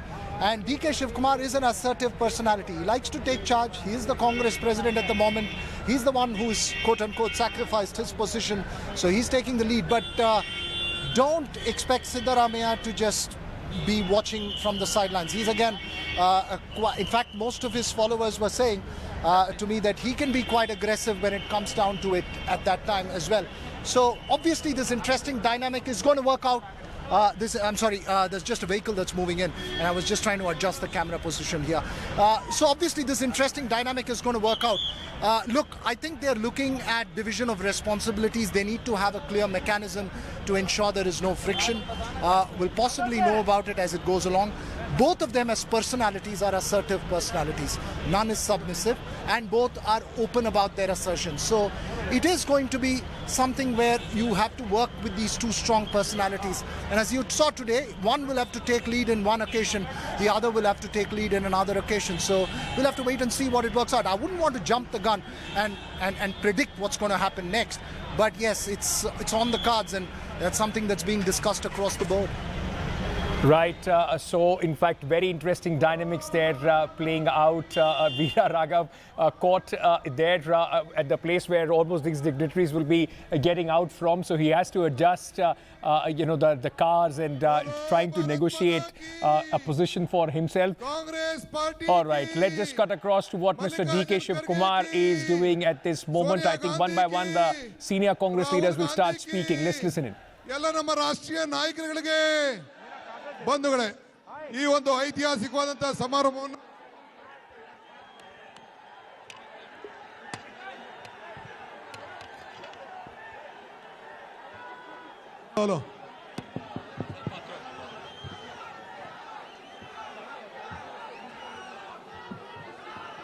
The Chief Minister's mic. All right, Rahul Gandhi is speaking at this moment. Let's just listen. Kharge ji, Sharad Pawar ji, Nitish Kumar ji, Stalin ji, Ashok Gehlot ji, Bhupesh Baghel ji, Hemant Soren ji, Sukhwinder Singh Sukhu ji, Sitaram Yechuri ji, Tejasvi Yadav ji, Farooq Abdullah ji, D. Raja ji, Abdul Samad Samdhani ji, Anil Desai ji, Jayant Chaudhary ji, Dipankar Bhattacharya ji, Dr. Tirumavarayalan ji, Kamal Hassan ji, Premachandra ji, Priyanka Gandhi ji, Chief Minister Siddaramaiah ji, DK Shivakumar ji, stage पे हमारे वरिष्ठ नेता, प्यारे कार्यकर्ता, भाइयों और बहनों, आप सबका यहाँ बहुत बहुत स्वागत, नमस्कार। ಎಲ್ಲ ಗಣ್ಯಾತಿ ಗಣ್ಯರಿಗೆ ಸ್ವಾಗತನ ಕೋರ್ತಾ ವಿಶೇಷವಾಗಿ ತಮ್ಮೆಲ್ಲರಿಗೂ ಕೂಡ ಈ ಕಾರ್ಯಕ್ರಮಕ್ಕೆ ನಾನು ಸ್ವಾಗತ ಮಾಡ್ತಾ ಇದ್ದೀನಿ। कर्नाटक की जनता को मैं दिल से अपनी ओर से कांग्रेस पार्टी की ओर से धन्यवाद करता हूं। ಕರ್ನಾಟಕ ರಾಜ್ಯದ ಎಲ್ಲ ಪ್ರಜೆಗಳಿಗೂ ಕೂಡ ಕಾಂಗ್ರೆಸ್ ಪಕ್ಷದ ಕಡೆಯಿಂದ ನನ್ನ ಮನಸ್ಪೂರ್ವಕವಾಗಿ ತಮ್ಮೆಲ್ಲರಿಗೂ ಕೂಡ ಧನ್ಯವಾದಗಳನ್ನ ಅಭಿನಂದನೆಗಳನ್ನು ಹೇಳ್ತಾ ಇದ್ದೀನಿ। आपने पूरी तरह कांग्रेस पार्टी को समर्थन दिया। ನೀವೆಲ್ಲರೂ ಕೂಡ ಸಂಪೂರ್ಣವಾಗಿ ಕಾಂಗ್ರೆಸ್ ಪಕ್ಷದ ಬೆಂಬಲಕ್ಕೆ ನಿಲ್ತಿದ್ದೀರಾ। पिछले 5 सालों में आपने कौन सी मुश्किलें सही वो आप और हम जानते हैं। ಕಳೆದ 5 ವರ್ಷಗಳಲ್ಲಿ ಆದಂತ ತೊಂದರೆಗಳನ್ನ ಸಂಘರ್ಷಗಳನ್ನ ನೀವೆಲ್ಲ ನೋಡಿದೀರಾ। मीडिया में बहुत लिखा गया कि ये चुनाव कांग्रेस पार्टी क्यों जीती। ತಮ್ಮೆಲ್ಲರ ಒಂದು ಸಮರ್ಥದಿಂದ ಕಾಂಗ್ರೆಸ್ ಪಕ್ಷಕ್ಕೆ ಈ ಒಂದು ಚುನಾವಣೆಯಲ್ಲಿ ಗೆಲುವಾಗಿದೆ। अलग अलग एनालिसिस हुई, अलग अलग थियरियां चालू की गई। ಕನ್ನಡ ರಾಜ್ಯದಲ್ಲಿ ಇವತ್ತು ಒಂದು ಬದಲಾವಣೆ ಆಗಿದೆ। इस जीत का सिर्फ एक कारण है और ये कारण है कि कांग्रेस पार्टी कर्नाटक के गरीबों के साथ, कमजोरों के साथ, पिछड़ों के साथ, दलितों के साथ, आदिवासियों के साथ खड़ी हुई। ಇವತ್ತು ಈ ಒಂದು ಗೆಲುವಿಗೆ ಕಾಂಗ್ರೆಸ್ ಪಕ್ಷ ಕರ್ನಾಟಕ ರಾಜ್ಯದಲ್ಲಿರ್ತಕ್ಕಂಥ ಬಡವರ ಜೊತೆ, ದಲಿತರ ಜೊತೆ, ಹಿಂದುಳಿದವರ ಜೊತೆ, ಪರಿಶಿಷ್ಟ ಪಂಗಡದವರ ಜೊತೆ ನಿಂತಿದೆ ಅಂತ ಹೇಳಿ ಇವತ್ತು ಈ ಗೆಲುವಾಗಿದೆ। हमारे पास सच्चाई थी और गरीब लोग थे। ಇವತ್ತು ನಮ್ಮ ಜೊತೆ ಹಿಂದುಳಿದವರು, ಬಡವರು ನಿಂತಿದ್ದಾರೆ। बीजेपी के पास धन, दौलत, पावर, पुलिस सारा कुछ था। ಬಿಜೆಪಿ ಅವರ ಹತ್ರ ಆಸ್ತಿ, ಅಂತಸ್ತು, ಐಶ್ವರ್ಯ, ಕಾಸು, ಪೊಲೀಸು ಎಲ್ಲ ವ್ಯವಸ್ಥೆಗಳು ಬಿಜೆಪಿ ಅವರ ಹತ್ರ ಇತ್ತು। और उनकी सारी की सारी ताकत को कर्नाटक की जनता ने हरा दिया। ಆದ್ರೆ ಇವತ್ತು ಅವರ ಎಲ್ಲ ಪ್ರಯತ್ನಗಳನ್ನ, ಕುತಂತ್ರಗಳನ್ನ ಕರ್ನಾಟಕ ರಾಜ್ಯದ ಜನತೆ ಇವತ್ತು ಪರಾಜಿತವಾಗಿ ಮಾಡಿದೀರಾ। उनके भ्रष्टाचार को हरा दिया, उनके भ्रष्टाचार को हरा दिया। ಇವತ್ತು ಅವರ ಒಂದು ಭ್ರಷ್ಟಾಚಾರನ ನೀವು ತಿರಸ್ಕಾರ ಮಾಡಿ ಸೋಲಿಸಿದ್ದೀರಾ। उनकी नफरत को हरा दिया। ಇವತ್ತು ಅವರ ಒಂದು ದ್ವೇಷದ ರಾಜಕಾರಣನ ನೀವು ಸೋಲಿಸಿದ್ದೀರಾ। जैसे हमने यात्रा में कहा था, नफरत को मिटाया, मोहब्बत जीती। ಇವತ್ತು ಕಾಂಗ್ರೆಸ್ ಪಕ್ಷ ಒಂದು ಸ್ಪಷ್ಟವಾದಂತ ಸಂದೇಶ ಕೊಟ್ಟಿದೆ, ದ್ವೇಷನ ಮುಗಿಸಿ ಪ್ರೀತಿನ ಹರಡಿಸಿ ಅಂತ ಒಂದು नफरत के बाजार में कर्नाटक ने लाखों मोहब्बत की दुकानें खोली हैं। ಇವತ್ತು ಈ ಒಂದು ದ್ವೇಷನ ಮುಗಿಸೋದ್ರಲ್ಲಿ ಲಕ್ಷಾಂತರ ಸಂಖ್ಯೆಯಲ್ಲಿ ಕರ್ನಾಟಕದವರು ತಾವೆಲ್ಲ ಕೂಡ ಶ್ರಮ ಹಾಕಿದ್ದೀರಾ। पिछले 5 साल आपने भ्रष्टाचार सहा। ಕಳೆದ 5 ವರ್ಷದಿಂದ ನೀವು ಭ್ರಷ್ಟಾಚಾರನ ನೋಡಿದ್ದೀರಾ। हमने आपसे 5 वायदे किए थे। ನಾವು ನಿಮಗೆ 5 ವಚನಗಳನ್ನ, 5 ಪ್ರಮಾಣಗಳನ್ನ ಮಾಡಿದ್ವಿ। पहला वायदा गृह लक्ष्मी, 2000 रुपए हर महीने महिलाओं को। ನಾವು ಕೊಟ್ಟಂತ ಮೊದಲನೇ ಆಶ್ವಾಸನೆ ಗೃಹಲಕ್ಷ್ಮಿ, ಪ್ರತಿಯೊಂದು ಹೆಣ್ಮಗು ಕೂಡ 2000 ರೂಪಾಯಿ ಅಂತ। दूसरा वायदा गृह ज्योति, 200 यूनिट बिजली मुफ्त में। ನಾವು ಕೊಟ್ಟಿದ್ದಂತ ಎರಡನೇ ಮಾತು ನಿಮ್ಮೆಲ್ಲರಿಗೂ ಕೂಡ ಗೃಹ ಜ್ಯೋತಿ, 200 ಯೂನಿಟ್ ಕರೆಂಟ್ ಉಚಿತವಾಗಿ ತಮ್ಮೆಲ್ಲರಿಗೂ ಕೂಡ। तीसरा वायदा अन्न भाग्य, 10 किलो चावल हर परिवार के मेंबर को। ಮೂರನೇ ಕೊಟ್ಟಿದ್ದಂತ ಮಾತು ಅನ್ನಭಾಗ್ಯ, ಪ್ರತಿಯೊಂದು ಕುಟುಂಬದ ಸದಸ್ಯರಿಗೂ ಕೂಡ 10 ಕೆಜಿ ಅಕ್ಕಿ ಉಚಿತವಾಗಿ। चौथा वायदा शक्ति, महिलाओं को फ्री बस ट्रैवल पूरे कर्नाटक में। ನಾಲ್ಕನೇ ಕೊಟ್ಟಿದ್ದಂತ ಮಾತು ಉಚಿತವಾಗಿ ಮಹಿಳೆಯರಿಗೆ ಕರ್ನಾಟಕ ರಾಜ್ಯಗಳಲ್ಲಿ ಬಸ್ಗಳಲ್ಲಿ ಪ್ರವಾಸ ಉಚಿತ। और 5वां वायदा युवा निधि, 3000 रुपए हर महीने ग्रेजुएट्स को और 1500 रुपए डिप्लोमा होल्डर्स को। 5ನೇ ಆಶ್ವಾಸನ ನಾವು ಕೊಟ್ಟಿರ್ತಕ್ಕಂಥದ್ದು ಯುವ ನಿಧಿ ಅಂತ ಹೇಳಿ ಪದವೀಧರರಿಗೆ 3000 ರೂಪಾಯಿ, ಡಿಪ್ಲೊಮಾದವರಿಗೆ 1500 ರೂಪಾಯಿ ತಮ್ಮೆಲ್ಲರಿಗೂ ಕೊಟ್ಟಿದ್ದೀವಿ। मैंने आपसे कहा था कि हम झूठे वायदे नहीं करते हैं। ನಾನ್ ನಿಮ್ಮೆಲ್ಲರಿಗೂ ಕೂಡ ಮಾತು ಕೊಟ್ಟಿದ್ದೆ, ನಾವು ಸುಳ್ಳು ಆಶ್ವಾಸನೆಗಳು ಕೊಡಂತವ್ರಲ್ಲ. जो हम कहते हैं हम कर दिखाते हैं. ನಾವು ಕೊಟ್ಟಂತ ಮಾತನ್ನ ನುಡಿದಂತೆ ನಡೆಯಂತವ್ರು ನಾವು ಅಂತ ಹೇಳಿದೀವಿ. 1-2 घंटे में कर्नाटक की नई सरकार की पहली कैबिनेट मीटिंग होगी. ಕೆಲವೇ ಗಂಟೆಗಳಲ್ಲಿ ಕರ್ನಾಟಕ ರಾಜ್ಯದ ಪ್ರಪ್ರಥಮವಾದಂತ ಸರ್ಕಾರದ ಕ್ಯಾಬಿನೆಟ್ ಮೀಟಿಂಗ್ ಆಗುತ್ತೆ. उस कैबिनेट मीटिंग में ये 5 हमारे जो वायदे हैं ये कानून बन जाएंगे. ಆ ಒಂದು ಕ್ಯಾಬಿನೆಟ್ ಮೀಟಿಂಗ್ ಅಲ್ಲಿ ನಾವು ಕೊಟ್ಟಂತ 5 ಆಶ್ವಾಸನೆಗಳು ಕಾನೂನಾಗಿ ನಿಮ್ಮೆಲ್ಲರಿಗೂ ಬರುತ್ತೆ. जो हम कहते हैं हम कर दिखाते हैं. ನಾವು ನುಡಿದಂತೆ ನಡೆಯಂತವರು ನಮ್ಮ ಕಾಂಗ್ರೆಸ್ ಪಕ್ಷದವರು. सरकार का लक्ष्य जो हमारे किसान हैं, मजदूर हैं, छोटे दुकानदार हैं, युवा हैं, उनकी रक्षा करना और उनके भविष्य को सुनहरा बनाना है. ನಮ್ಮ ಸರ್ಕಾರದ ಗುರಿ ಇರ್ತಕ್ಕಂಥದ್ದು ರಾಜ್ಯದಲ್ಲಿರ್ತಕ್ಕಂಥ ರೈತರು, ಕಿರಾಣಿ ಅಂಗಡಿದವರು, ಯುವಕರು, ವಿದ್ಯಾವಂತರು, ಉದ್ಯೋಗಕ್ಕೆ ಹೋಗಂತವರು ಅವರೆಲ್ಲರಿಗೂ ಕೂಡ ನೆರವಾಗಿ ನಿಂತ್ಕೋಬೇಕನ್ನಂಥದ್ದು. हम आपको एक साफ सुथरी नॉन करप्ट सरकार देंगे. ನಾವೊಂದು ಭ್ರಷ್ಟಾಚಾರ ಮುಕ್ತವಾದಂತ ಸುಸಂದ್ರವಾದಂತ ಸರ್ಕಾರನ ತಮ್ಮೆಲ್ಲರಿಗೂ ಕೂಡ ಈ ಸಂದರ್ಭದಲ್ಲಿ ಕೊಡ್ತೀವಂತ ಆಶ್ವಾಸನೆ ಕೊಡ್ತೀವಿ. एक बार फिर कर्नाटक के हर युवा माताओं और बहनों को धन्यवाद. ನಾನು ಮತ್ತೊಮ್ಮೆ ಕರ್ನಾಟಕ ರಾಜ್ಯದ ಎಲ್ಲ ಯುವಕರಿಗೆ, ಅಕ್ಕ ತಂಗಿಯಂದ್ರಿಗೆ, ತಾಯಂದ್ರಿಗೆ ಧನ್ಯವಾದ ಹೇಳ್ತೀನಿ. आपने अपना प्यार और अपनी शक्ति कांग्रेस पार्टी को दी, हम इस बात को कभी नहीं भूलेंगे. ನೀವು ನಿಮ್ಮೆಲ್ಲರ ಪ್ರೀತಿ, ವಿಶ್ವಾಸನ, ಶಕ್ತಿನ ಕಾಂಗ್ರೆಸ್ ಪಕ್ಷಕ್ಕೆ ಕೊಟ್ಟಿದ್ದೀರಾ. ಇದನ್ನ ನಾವು ಯಾವತ್ತೂ ಕೂಡ ಮರೆಯಕ್ಕೆ ಸಾಧ್ಯವಾಗಲ್ಲ. ये सरकार कर्नाटक की जनता की सरकार है, आपकी सरकार है.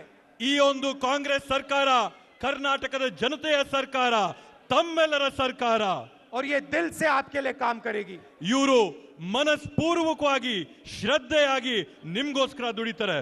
नमस्कार, जय हिंद. ನಮಸ್ಕಾರ, ಜೈ ಹಿಂದ್.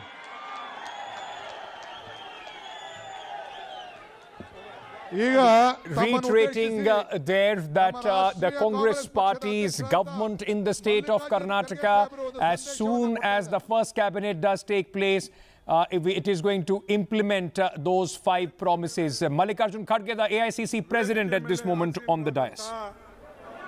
ನಮ್ಮ ಅಚ್ಚುಮೆಚ್ಚಿನ ನಾಯಕರಾದಂಥ ಶ್ರೀ ರಾಹುಲ್ ಗಾಂಧೀಜಿ ಅವರೇ, ಪ್ರಿಯಾಂಕಾ ಗಾಂಧಿ ಅವರೇ, ನಮ್ಮ ಮುಖ್ಯಮಂತ್ರಿಗಳಾದ ಶ್ರೀ ಸಿದ್ದರಾಮಯ್ಯನವರೇ ಹಾಗೂ ಉಪಮುಖ್ಯಮಂತ್ರಿಗಳಾದ ಶಿವಕುಮಾರ್ ಅವರೇ, ಹಿರಿಯ ನಾಯಕರಾದ ಈ ವೇದಿಕೆ ಮೇಲೆ ಕುಳಿತಂತ ಎಲ್ಲ Congress President there introducing and welcoming all of the leaders from Karnataka and elsewhere in the country. ಇಲ್ಲಿ ಸೇರಿದಂತ ಬಂಧುಗಳೇ ಹಾಗೂ ಯುವ ಮಿತ್ರರೇ, ಮಾಧ್ಯಮದ ಬಂಧುಗಳೇ, ನಾನು ಹೆಚ್ಚು ಮಾತಾಡ್ತಕ್ಕಂತ the youth, the media people who have come for this ceremony. ಈಗಾಗಲೇ ರಾಹುಲ್ ಗಾಂಧೀಜಿ ಅವರು ಸ್ಪಷ್ಟವಾಗಿ ನಮ್ಮ 5 ಗ್ಯಾರಂಟಿ ಯೋಜನೆ very clearly reiterated our 5 guarantees. ಮತ್ತು ಮೊದಲನೇ ಕ್ಯಾಬಿನೆಟ್ ಮೀಟಿಂಗ್ ನಲ್ಲೇ ಈ 5 ಗ್ಯಾರಂಟಿ ಪಾಸ್ ಮಾಡಿ these 5 guarantees will be passed.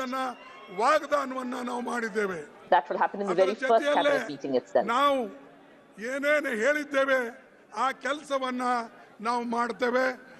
Whatever we have said we will do, we will do. ನಮ್ಮ ಸರ್ಕಾರ ಇದ್ದಾಗ ಆವಾಗಲೂ ಕೂಡ ನಾವು ಕೆಲಸ ಮಾಡಿ ತೋರಿಸಿದ್ದೇವೆ. Even in our last government we showed that we would do the work. ಹೇಳೋದೊಂದು ಮಾಡೋದೊಂದು ಮಾಡೋದಿಲ್ಲ. ಏನು Unlike the ಹೇಳ್ತೇವೆ BJP, we won't say one thing and do another. ನಾನು ವಿಶೇಷವಾಗಿ ಒಂದು ನಿಮಗೆ ಮಾತು ಹೇಳಬೇಕಾಗಿದೆ. ಮೋದಿ ಅವರು ಒಂದು ಹೊಸ ಮತ್ತೊಂದು ಆರ್ಡರ್ ಶುರು ಮಾಡಿದ್ದಾರೆ. ಅವ್ರು ಯಾವಾಗ ಜಪಾನ್ಗೆ ಹೋಗ್ತಾರೋ ಆವಾಗ ಒಂದು ನೋಟ್ ಬಂದು ನೋಟಿಫಿಕೇಶನ್ ಹೊಡೆಸಿ ಹೋಗ್ತಾರೆ. Whenever he goes to Japan, there is a denotification. ಜಪಾನ್ಗೆ ಆವಾಗ 1000 ರೂಪಾಯಿ ನೋಟ್ ಬಂದಿ ಮಾಡಿದ್ರು. Last time he went to Japan, the 1000 rupee notes were stopped. Now he has gone to Japan and the 2000 rupee note has been stopped. ಅದರಿಂದ ನುಕ್ಸಾನ್ ಇದೆ. ಇದು ಯಾವುದು ಕೂಡ ಅವರು ತಿಳಿಯೋದಿಲ್ಲ. ಅದಕ್ಕಾಗಿ ಆ ಒಂದು ಏನು ಒಂದು ನೋಟ್ ಬಂದಿ ಈ ಕೆಲಸ ಮೋದಿ ಅವರು ಮಾಡ್ಕೊಂಡು ಬಂದಿದ್ದಾರೆ, ಈಗೂ ಮಾಡ್ತಾ ಇದ್ದಾರೆ. Denotification work which Modi has done is continuing. ಕೊಡ್ತಕ್ಕಂತ ಕೆಲಸ It is just giving difficulty to the people. That is the work he's doing. But our government, as Rahul Gandhi said, ಎಲ್ಲಿ ನೋಡಿದ್ರು ಅಲ್ಲಿ ಒಂದು ನಫರತ್ ಅಂದ್ರೆ ಒಬ್ಬರಿಗೆ ನೋಡಿದ್ರು ಇನ್ನೊಬ್ಬರಿಗೆ ಆಗ್ತಿರ್ಲಿಲ್ಲ ಆದ್ರೆ ಈಗ ಮುಂದೆ the hatred that used to be here, ಇದು ಒಂದು ಪ್ರೀತಿಯ ಸರ್ಕಾರ would look at somebody else with hatred. This is going to be a government of love. ನಾವು ಹೆಚ್ಚಿಗೆ ಈ ಸಂದರ್ಭದಲ್ಲಿ ಹೇಳಕ್ಕೆ ಹೋಗೋದಿಲ್ಲ I won't say too much on this occasion. ನಾವು ನುಡಿದಂತೆ ನಡೀತೇವೆ 5 ಗ್ಯಾರಂಟಿ ನಾವು we will do what we said and implement the 5 guarantees that we made. With that, I end what I'm saying. We will deliver those 5 guarantees.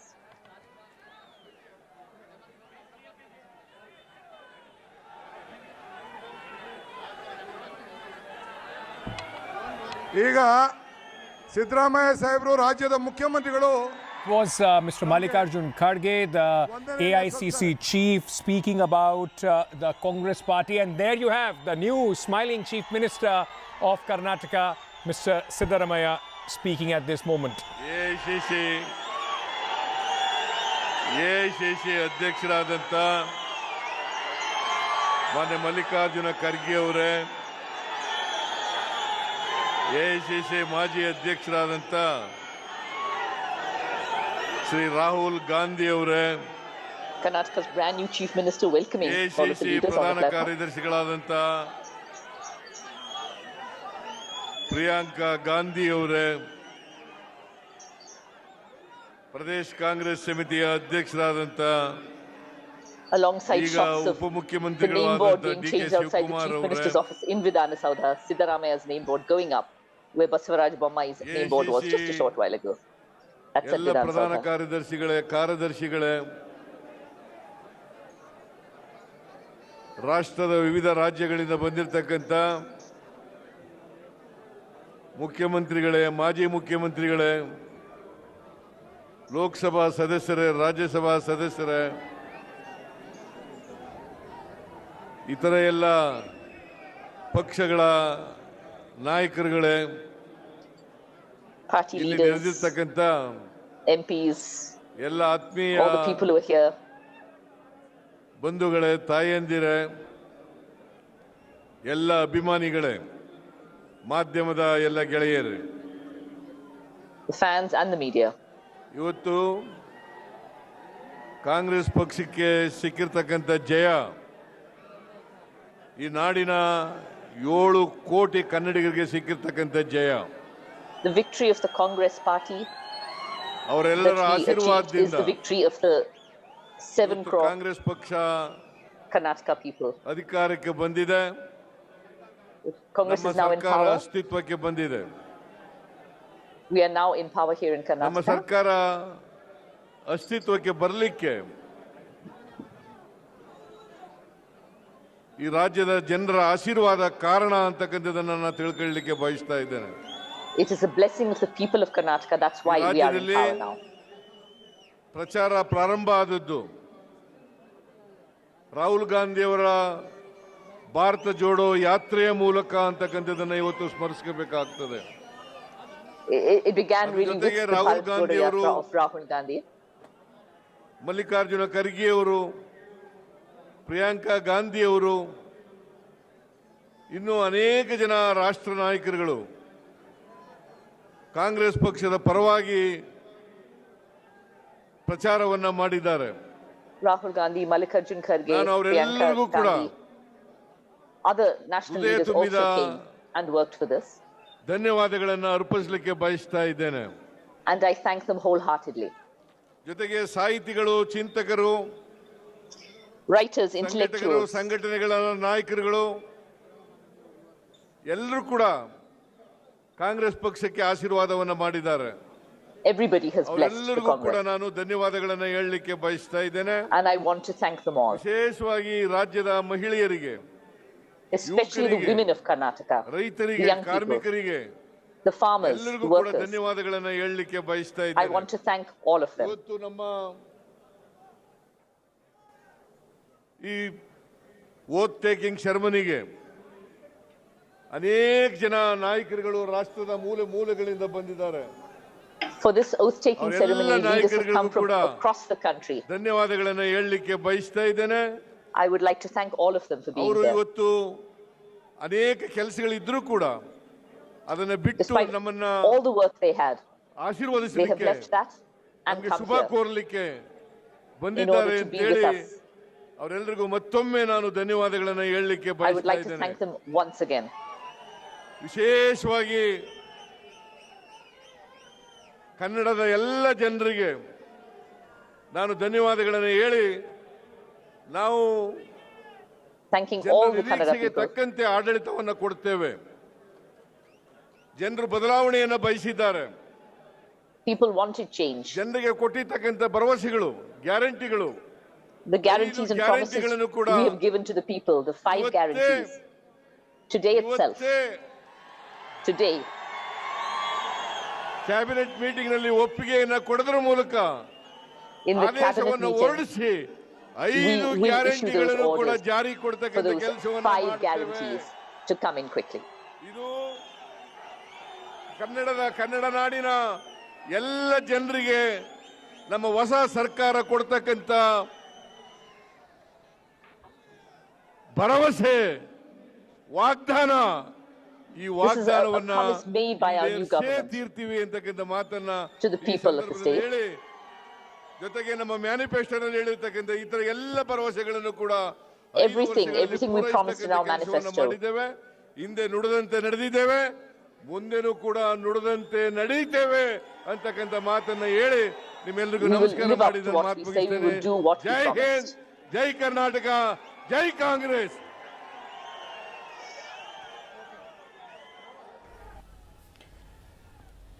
Maya very kindly translating for us, in fact, what Siddaramaiah was saying also before that, Mr. Kharge. There, the Chief Minister meeting NCP Chief Sharad Pawar. In the larger scheme of things for 2024, he is going to be that man who's standing on your screen. Sharad Pawar is going to be very, very important. Interesting it will also be whether there are any other speakers, the Deputy Chief Minister or Priyanka Gandhi or anybody else who speaks. But at this moment, the Congress Party, in fact, coming out and trying to create a huge event. Optics very, very important as far as today is concerned for the Congress Party. They will want to send across a message not only to the BJP but also largely to their cadre as well. We have won, and this is how we can, a model that the Congress Party would want possibly to replicate in the states of Rajasthan, of Madhya Pradesh and Chhattisgarh, where elections are due at the end of this year. Well, that seems to have wrapped up the events at this moment in Bengaluru. Rahul Gandhi leaving the stage there, and we showed you when Mr. Siddaramaiah was speaking how the nameplate, his nameplate was being put up at Vidhan Sabha, where these visuals, in fact, new Chief Minister's name being plastered, being put there at the room of the Chief Minister in Vidhan Sabha, the seat, in fact, the assembly where all these MLAs very soon will be taking oath as well. Quick break. We are coming back. Much more news on NDTV. Stay tuned.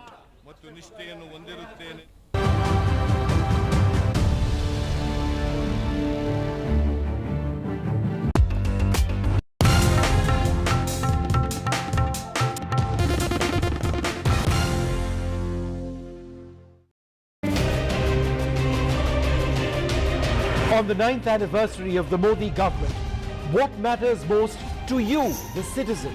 Has your economic condition improved? Are welfare policies benefiting you? How do you see India's position in the world? Who do you see as the most trusted leader? NDTV CSDS bring you a unique survey. Your opinion, public opinion. 9 years of Prime Minister Modi, Tuesday at 9 p.m. only on NDTV 24/7.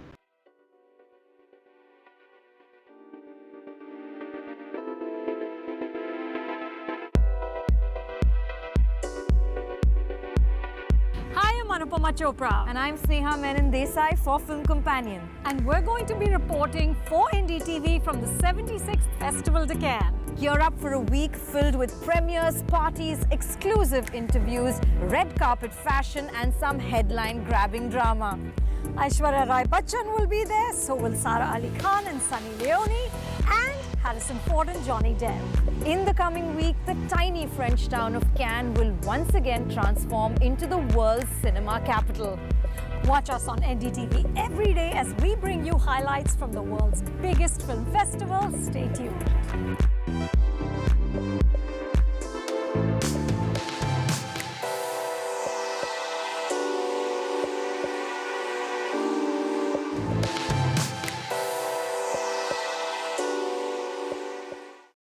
This is NDTV.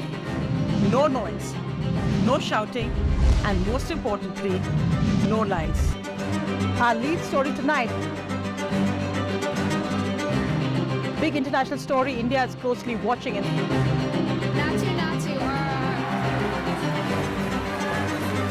News that informs and inspires. The news with Sonia Singh. Monday to Friday at 8 p.m. only on NDTV 24/7. The only side we're on is yours. Gadgets 360 is here to help you with all your tech needs. Gadget 360, Gadget Love. Gadgets 360, Gadgets Love. You too can get some gadget love with buying guides, expert reviews, and all the latest news on Gadgets 360. When a glimmer of hope gave way to a new global threat, we were there. As our soldiers squared off against a hostile neighbor for yet another freezing winter, we were there. When brutality overwhelmed justice and a mockery was made of the rule of law, we were there. When the death of our first Chief of Defence Staff united our nation, we were there. Hope, justice, the truth. Left, right and centre with me, Vishnu Shobh, Monday to Thursday, 9 p.m. on NDTV 24/7.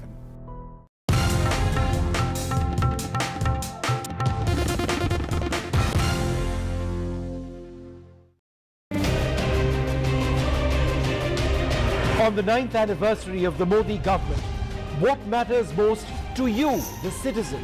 Has your economic condition improved? Are welfare policies benefiting you? How do you see India's position in the world? Who do you see as the most trusted leader? NDTV CSDS bring you a unique survey. Your opinion, public opinion. 9 years of Prime Minister Modi, Tuesday at 9 p.m. only on NDTV 24/7.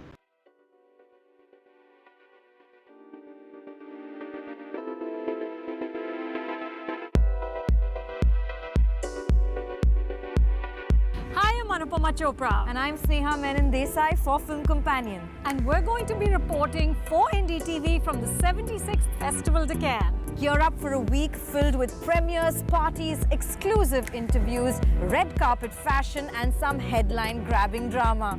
Aishwarya Rai Bachchan will be there, so will Sara Ali Khan and Sunny Leone, and Harrison Ford and Johnny Depp. In the coming week, the tiny French town of Cannes will once again transform into the world's cinema capital. Watch us on NDTV every day as we bring you highlights from the world's biggest film festival. Stay tuned.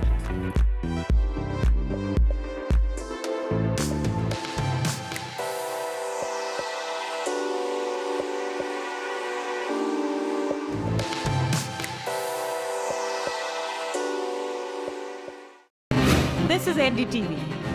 No noise, no shouting, and most importantly, no lies. Our lead story tonight. Big international story India is closely watching it.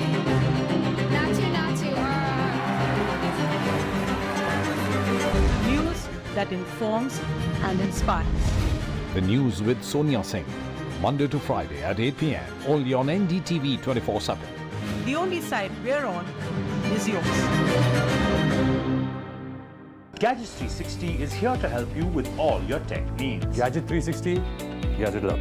Gadgets 360, Gadgets Love. You too can get some gadget love with buying guides, expert reviews, and all the latest news on Gadgets 360. When a glimmer of hope gave way to a new global threat, we were there. As our soldiers squared off against a hostile neighbor for yet another freezing winter, we were there. When brutality overwhelmed justice and a mockery was made of the rule of law, we were there. When the death of our first Chief of Defence Staff united our nation, we were there. Hope, justice, the truth. Left, right and centre with me, Vishnu Shom, Monday to Thursday, 9 p.m. on NDTV 24/7. Debates are essential not just for journalism but for humanity. It ignites our mind, opens it up for counter-opinion. To hear all views, opinion of all hues. Which is why the oldest running debate show on Indian news television is not 23 years.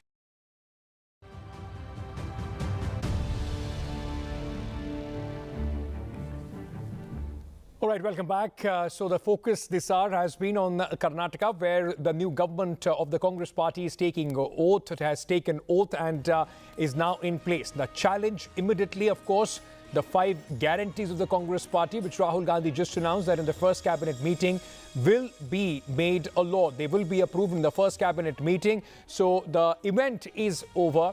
We'll talk, throughout the day and the evening, try and understand the challenges and the optics of this event very quickly. Maya Sharma, our former colleague, senior journalist, with us at this moment. We have Sanjil Shastri as well. Maya, thank you first of all for translating what these leaders were saying. But what does this oath ceremony translate into for somebody who is from Karnataka? What is it that you are looking forward to from the new government? Well, I think what the state really needs is political stability. We've had a coalition government. We've had another government formed by the crossing over of several MLAs. We are hoping that the 2 men at the head of the government, Siddaramaiah, DK Shivakumar, will be able to work together, will be able to pull it off. The very unusual step of having little speeches at the oath-taking ceremony is a Congress show of strength. They need to use that. They need to use the massive mandates they have been given, and they need to use it properly, not fritter it away in discussions over in internal disputes. They need to expand the cabinet properly and sensibly and make sure they get down to work to hit the ground running, to keep going. I think a kind of stability, a kind of care for the people of Karnataka, it may sound very idealistic, but if this government can deliver for the people of Karnataka, then that is really what the state needs and wants. Absolutely. Sanjil, the same question to you as well, because after a very long time, the problem or the challenges of a coalition government have been done away with. Congress has got a huge mandate, and with this mandate comes massive responsibility as well. Yes. And in a sense, the speeches given by, Siddaramaiah ji or even Mallikarjun Kharge and Rahul Gandhi, it's somewhat of it's trying to reassure the people that yes, because there was a lot of talk about infighting and the clash between DK Shivakumar and Mr. Siddaramaiah, but the speech, it was a sense of saying, reassuring the people that look, we are here for the people and we are going to implement all the promises that you have given us. So, and in a sense, the people, as someone from Karnataka and the larger people of Karnataka, I do feel the people do deserve a stable government. And that's something that the people voted for. So it's something that every person in Karnataka deserves. And that's something that the Congress wanted to reassure. And I think that's the whole point of the optics that you saw post the oath-taking ceremony. And, there are, of course, this responsibility would not be free of many challenges. There would be internal, external challenges for this government. We'll discuss that possibly later in the day. But at this moment, Sanjil, Maya, very, thanks for joining us. And you've been very, very patient in this entire live ceremony. Thank you so much for being with us and giving us your perspective. A quick break at this moment on the broadcast, ladies and gentlemen. News and updates will continue on NDTV. Stay tuned.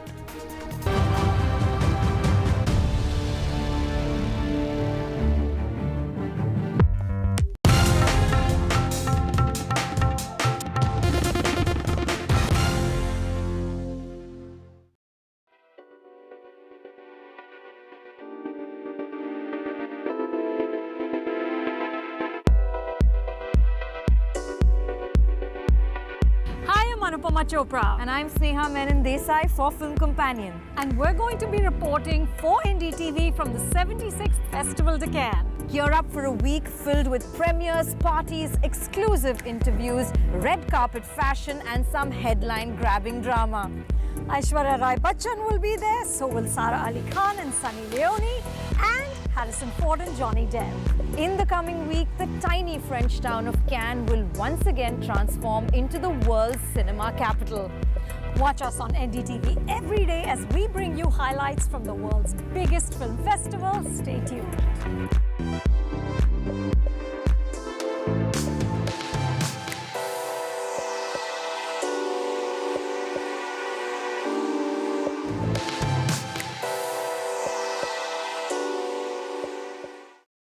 This is NDTV.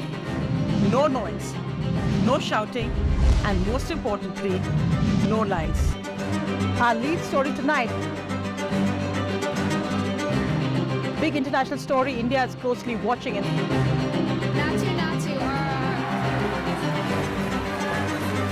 News that informs and inspires. The news with Sonia Singh. Monday to Friday at 8 p.m. Only on NDTV 24/7. The only side we're on is yours.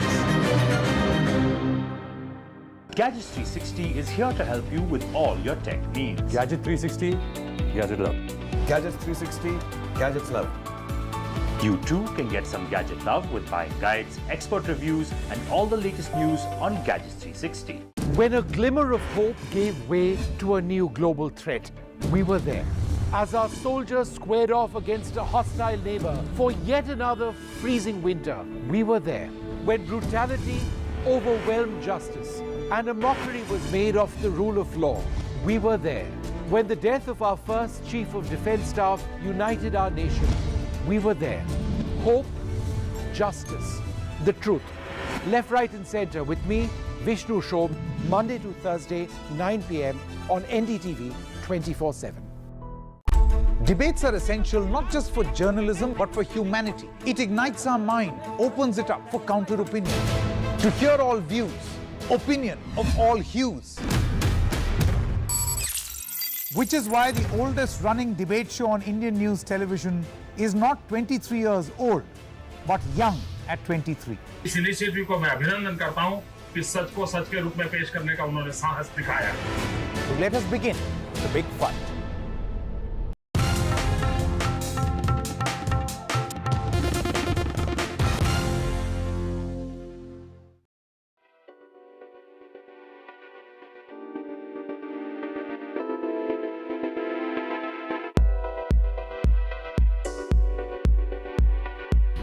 Anupama Chopra. And I'm Sneha Menon Desai for Film Companion. And we're going to be reporting for NDTV from the 76th Festival de Cannes. Gear up for a week filled with premieres, parties, exclusive interviews, red carpet fashion and some headline-grabbing drama. Aishwarya Rai Bachchan will be there, so will Sara Ali Khan and Sunny Leone, and Harrison Ford and Johnny Depp. In the coming week, the tiny French town of Cannes will once again transform into the world's cinema capital. Watch us on NDTV every day as we bring you highlights from the world's biggest film festival. Stay tuned.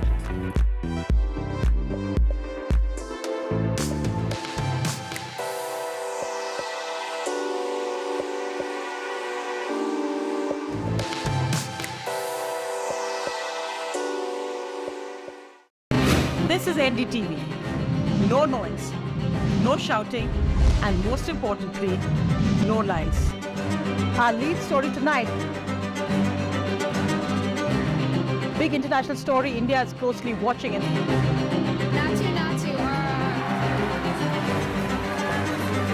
News that informs and inspires. The news with Sonia Singh. Monday to Friday at 8 p.m. Only on NDTV 24/7. The only side we're on is yours. Gadgets 360 is here to help you with all your tech needs. Gadget 360, Gadget Love. Gadgets 360, Gadgets Love. You too can get some gadget love with buying guides, expert reviews, and all the latest news on Gadgets 360. When a glimmer of hope gave way to a new global threat, we were there. as our soldiers squared off against a hostile neighbor for yet another freezing winter. We were there when brutality overwhelmed justice and a mockery was made of the rule of law. We were there when the death of our first Chief of Defence Staff united our nation.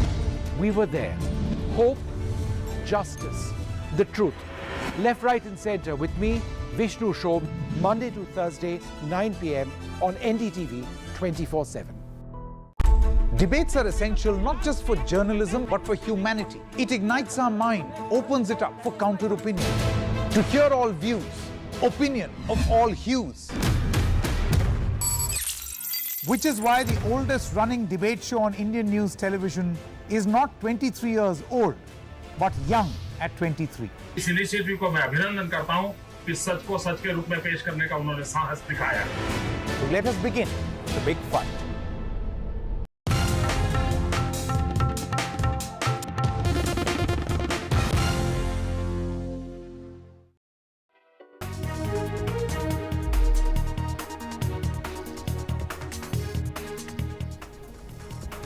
Good afternoon. The big story that is emerging is from Karnataka. Team Siddaramaiah and DK Shivakumar have taken oath. Karnataka has got its new government, and you have all the details that we have lined up for you from Japan, where Prime Minister Modi is set to hold another key bilateral talk as well. All of this after this break. Team Siddaramaiah and DK Shivakumar take oath. Congress's victory lap amid show of strength, opposition's unity message ahead of 2024.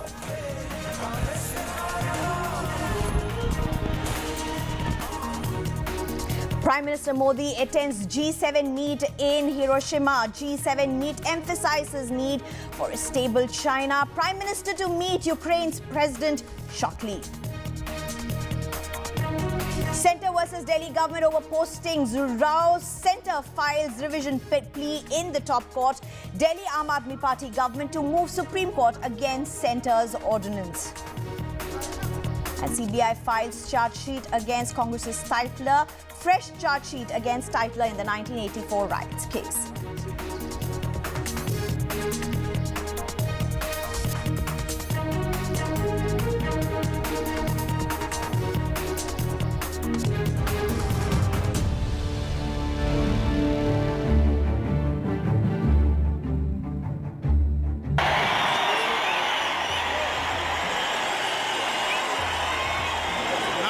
Siddaramaiah ಭಾರತದ ಸಂವಿಧಾನದ ವಿಷಯದಲ್ಲಿ ನಾನು ಡಿ.ಕೆ. ಶಿವಕುಮಾರ್ ಎಂಬ ಹೆಸರಾದ ನಾನು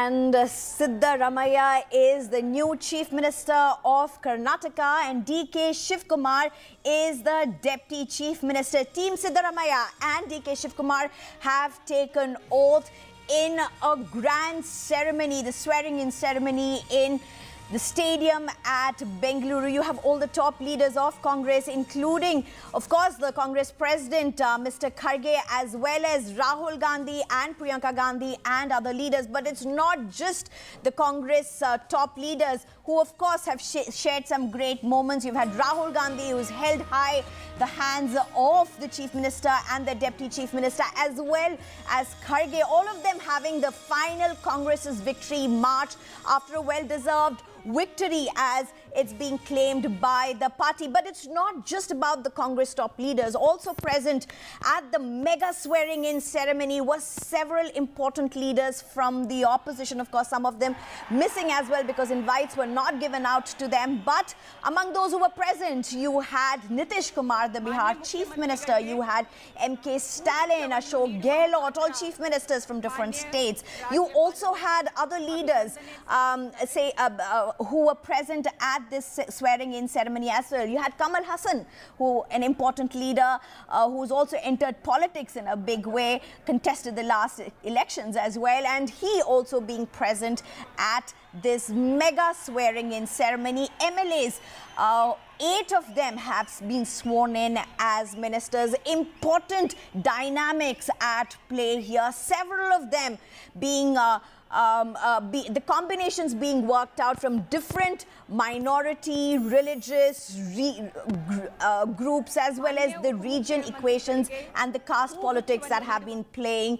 Several key moments here, particularly reflecting the Congress's victory lap. You have Siddaramaiah, of course, who went on to wave at people and meet and greet several of those opposition leaders who were also present. That's the moment of the swearing-in ceremony. DKS and Siddaramaiah, after extreme backdoor negotiations to get the major portfolio of the Chief Minister, now coming in together, holding hands in a strong message of a united Congress, a Congress's show of strength from the swearing-in ceremony venue. But how long would this last? Or is this really what's going to be the spirit at which Congress is going to govern Karnataka? I'm being joined by my colleague Pratibha at this point. Pratibha, there's a lot that has happened over the last an hour or so, particularly at the swearing-in ceremony. Lots of messaging that has gone out. Congress's show of strength, the opposition's unity message, as it were, ahead of the 2024 elections. What has it been on the ground? Well, it has indeed been a mega spectacle of sorts at Kantirva Stadium. Several thousands of Congress fans who had gathered here to witness this swearing-in ceremony of both DK Shivakumar as the Deputy CM and Siddaramaiah as the Chief Minister. It was a show of unity, like you pointed out, and I must take you back in time in 2013 when Siddaramaiah was sworn in at this same venue as the Chief Minister. It was a regional message of sorts where Congress emerged as a majority party in Karnataka, but this time there seems to be a larger picture of sorts. There seems to be a national message of opposition unity that has been portrayed in this swearing-in ceremony. It wasn't just a Karnataka affair, but a national affair of sorts, with several leaders from across the country, from Nitish Kumar to Rahul Gandhi to several other leaders like Kamal Hassan, for instance, all of them there on stage witnessing the swearing-in ceremony of Siddaramaiah. And yes, going forward, how would this governance function with respect to the sparring leaders DK Shivakumar and Siddaramaiah? Will this show of unity continue until 2024? And just like the duo kind of usurped power in Karnataka for the Congress, would that repeat for 2024 as well, is a big question mark. Right, Pratibha.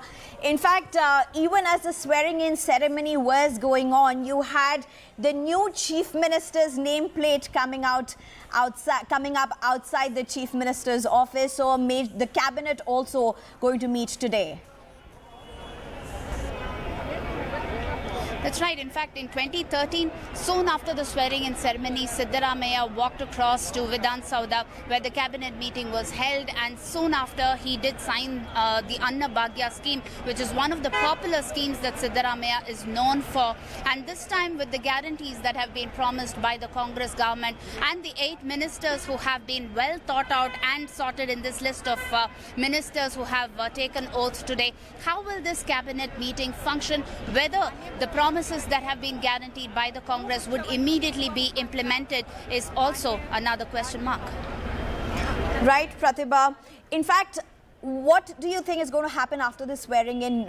What is scheduled? There are several key opposition leaders who have also joined the swearing-in today. Is there any other meeting which is planned after the swearing-in ceremony?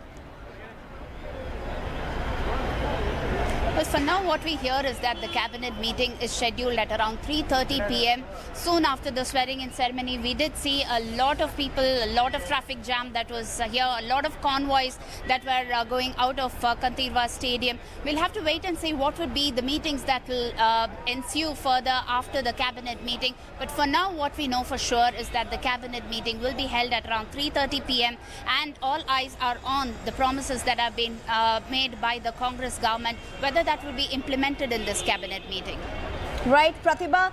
Pratibha, there are 8 ministers who have also been sworn in today, all of them representing very important caste, regional dynamics, as well as, you know, if you look at even the minority segments as well. So could you take us through what are the important representations and what more is likely to happen in Congress, because the lobbying definitely would not be over because the cabinet has not been fully selected yet?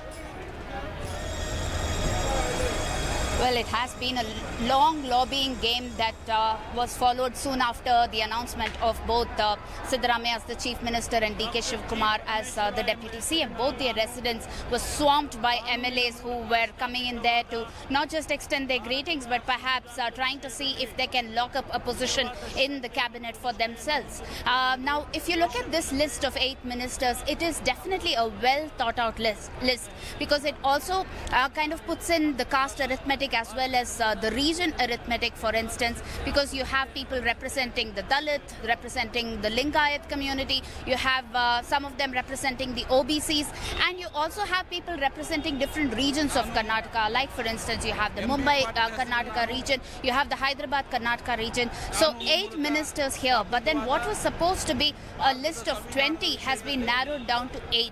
Now, could this mean that there were arguments that ensued between DK Shivakumar and Siddaramaiah, and going further with respect to the cabinet expansion, would there be further trouble that could be expected within the Congress party?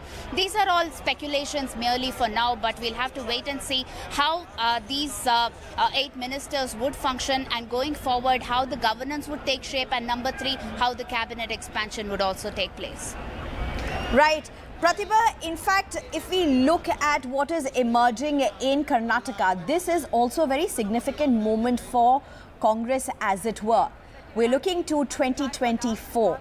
And what we really saw play out today in the swearing-in ceremony was definitely a step towards the 2024. Of course, BJP has been saying this is opposition will still remain muddled in muddy water, but that's not something that really Congress is looking at. It's a breath of fresh air for Congress to win this major victory, and now all eyes at 2024. That is perhaps the important visual that you are seeing on your screen. Several leaders of opposition you can see here in this visual hold hands along with the CM and the Deputy CM as well, and of course other Congress leaders. And this perhaps is an important messaging, Pratibha.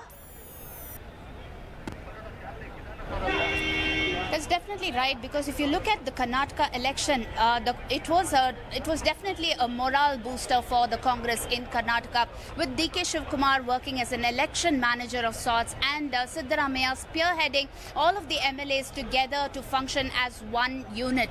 And just like in 2013, where Siddaramaiah was elected as the CLP leader after the Congress won a majority, this time too he has been elected as the CLP leader and the Chief Minister. Now, this combination definitely worked in 2013 as far as the region metrics were concerned, but in this year we see the Congress playing a national role, and the show of unity, like you pointed out, with respect to several other leaders from across India who were there for the swearing-in ceremony. This definitely sends out a larger picture, and just like we also noticed during the deliberations that were on between DK Shivakumar and Siddaramaiah soon after the Congress won in Karnataka, there were a lot of deliberations that were made keeping 2024 in mind, which is perhaps or precisely why they had to cede to Siddaramaiah's demands, and also extend this courtesy to Siddaramaiah to ensure that this would continue until 2024, and whether there would be a power sharing formula soon after 2024. These are all speculations for now, but definitely a show of unity during the swearing-in ceremony.